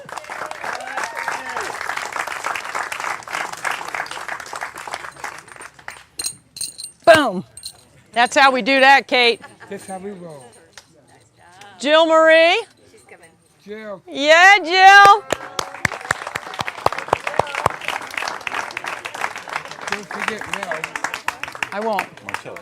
Yeah. Marcella, come on, you want to help? Marcella cut it. Marcella cut a piece of the net for you? Not near me. Okay. Thank you so much, Jill. I'm so proud of you. Just go up one more. put a little cut down here. Oh, it's gonna come through. There you go. Thanks. Go further. Good job. Go, open the scissor. Open the scissor. Open them all. There you go. Push it all the way. She got it. Get a piece of the net. She doesn't know how to use scissors.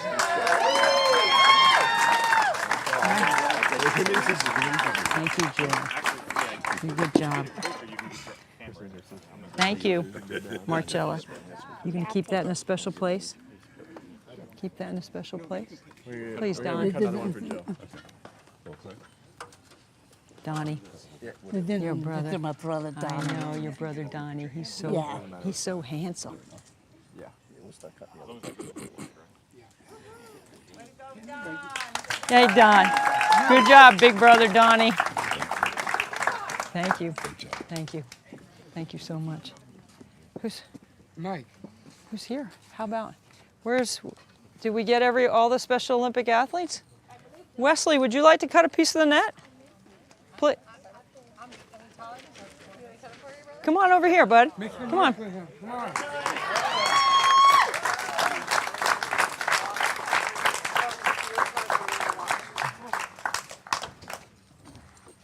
Thank you, Tyler. Thanks, bud. Thanks for having me. Yo, thanks for being on the live stream with me, man. Always We're happy to friends. I'm support. telling you, we're gonna play golf, right? Yes. Yes, we are. Let's go. Thank you, Tyler. Good Woo! job. Thanks.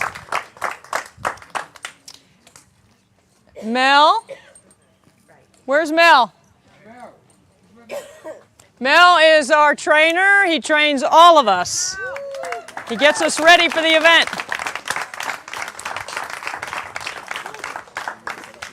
Joey, tell them to come out, please.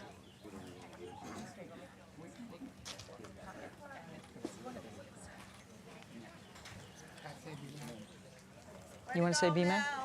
Wait till he comes out, okay? Hey,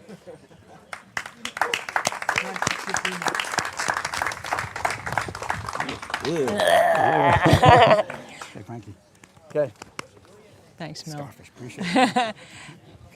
Okay, so we could not do the incredible production that we do without Prep Spin and our guys that have been in the truck for 24 hours producing this live stream. They have been in there for 24 hours. I mean, it's just absolutely amazing. And what a great team we've created here to be able to raise the level of awareness about Special Olympics. Okay, go ahead, Frankie. My assistant, B-Mac. B-Mac!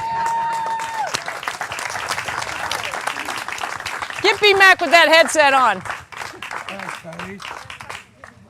B-Mac, we couldn't do a lot of this without B-Mac. He does all of our social. He pre-tapes with me all the interviews. We did about 50 interviews, and it's a busy preparation. Thanks, B-Mac. Brian? My buddy Brian. Brian? Come.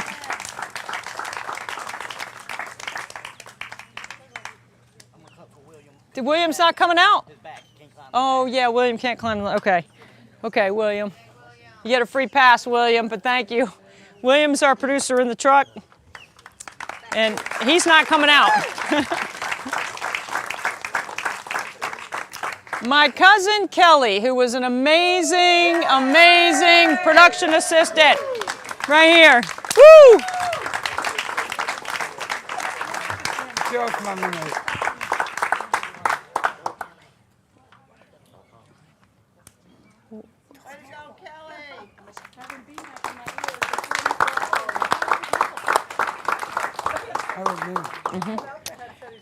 And then I'm throwing a little curveball right here, but Shelly Davis is here.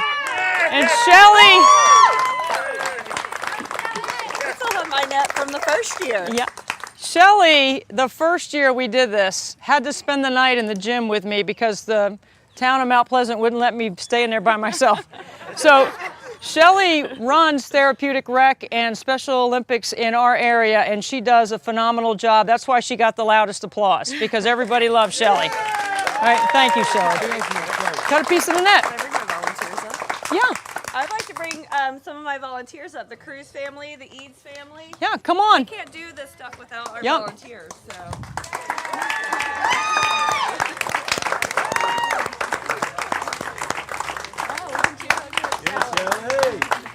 Catherine. Yes! You guys, would you like to cut a piece of the net? Yes, please. Come on, Eli. You can represent.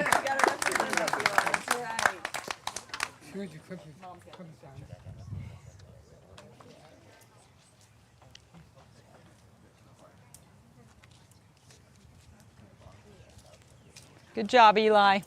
Did you graduate? Did you graduate? Thank you, Debbie. Thank you. Thank you. Thank you so much. Thank you. Oh, okay.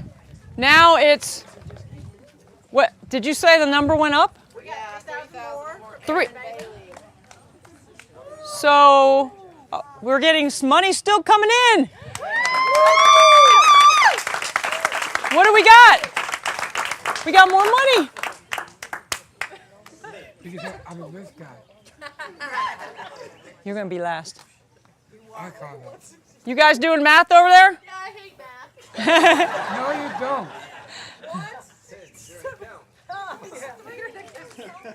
167? 167,000. Wow. That's great. That's awesome. Thank you, everybody. Okay. We have always called it Team Antonelli, and we're never going to stop doing that because it takes a whole team to do what we've done, and it takes a whole group of people to help. So I'd like to start with my oldest son, Joey. And before Joey cuts down the net for a piece of the net for him, you need to know that Joey just finished his master's degree and just graduated from Wittenberg University, and your English teacher's happy.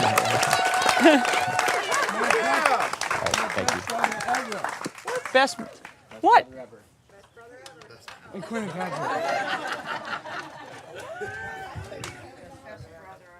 No, I miss both of them. Yeah, that's right. Where's Dad? I'll get Frank. I'll get Frank? Okay, call Patrick first. Patrick, it's Nanny. Patrick! This is not going to, Alexa, don't you always say, I hope this isn't the only net he cuts down? Looking like it will be. Oh, no, I don't think so. Oh. Yeah. And then, of course, Frank. Frank, who stayed up all night and passed.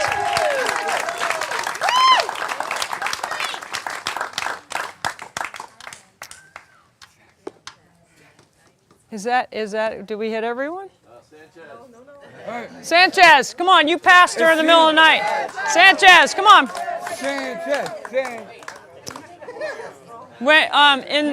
We comply with the Mount Pleasant noise ordinance, so 11 to 7. Actually, we go longer than that, officers. We go from 11 to 9, we don't turn the dish on, so it requires someone to stay up with me and pass. Yeah, oh, it's kind of a bummer, but it works. So we've been doing it like that for a while, so we go above and beyond our civic duty.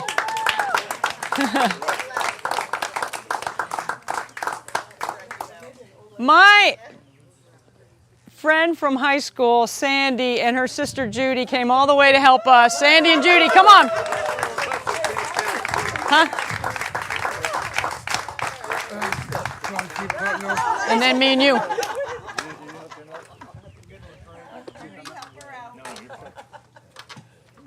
I say my party partner. Leave one piece for me and Frankie. Please. I got my sister over there. We got one more. And then representing the town of Mount Pleasant Police Department, Lieutenant Calabrese, would you mind cutting a piece of the net for us?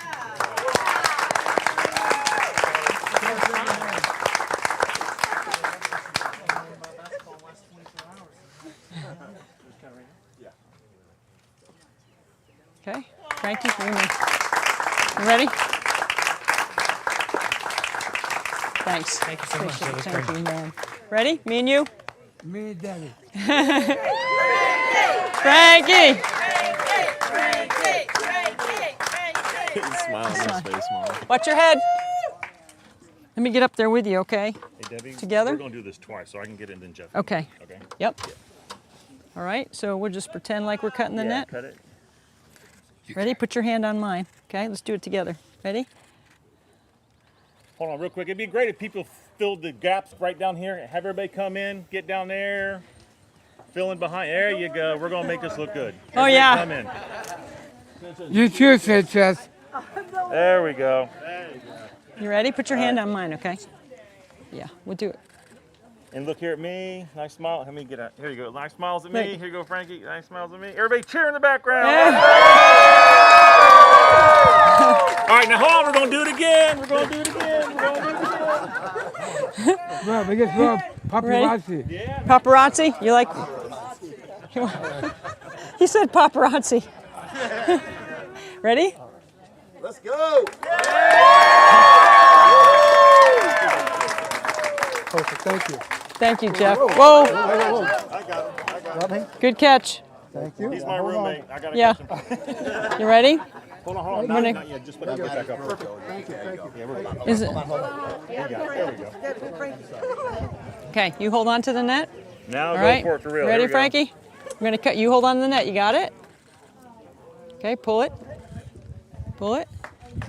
Okay, now hold it up. Hold it up. Hey, give him a kiss on the cheek, Greg. No. Give him, oh, I can't see the net. He's dropped down the net. There you now. Give him a kiss. There it is. Excellent. We got it. You good? Okay, you first. Got him, Patrick? All right, thank you, everybody. You're my father. I can't look fast enough, sorry. You might want to know, they brought all that pizza. Oh, yeah. Your buddy. I broke it. I know. 2 weeks ago. Playing basketball. No, because I have a great splint on it. Oh, I my give you. God. I don't know if you can see that, but that's going to be pretty awesome. Oh my gosh. Isn't that cool? Oh man. Ooh. Okay.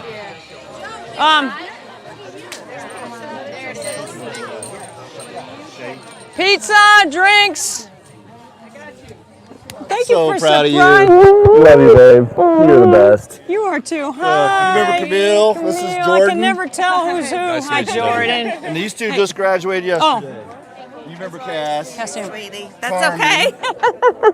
Congratulations. This is Trey. We all want to awesome. come out and see it. Oh my gosh, you guys have boyfriends? Oh. Tell me about it. Yeah. Congratulations. Thank you so much. Thank you for coming out. Please help yourself. We have pizza and drinks, and we're just going to party a little bit here.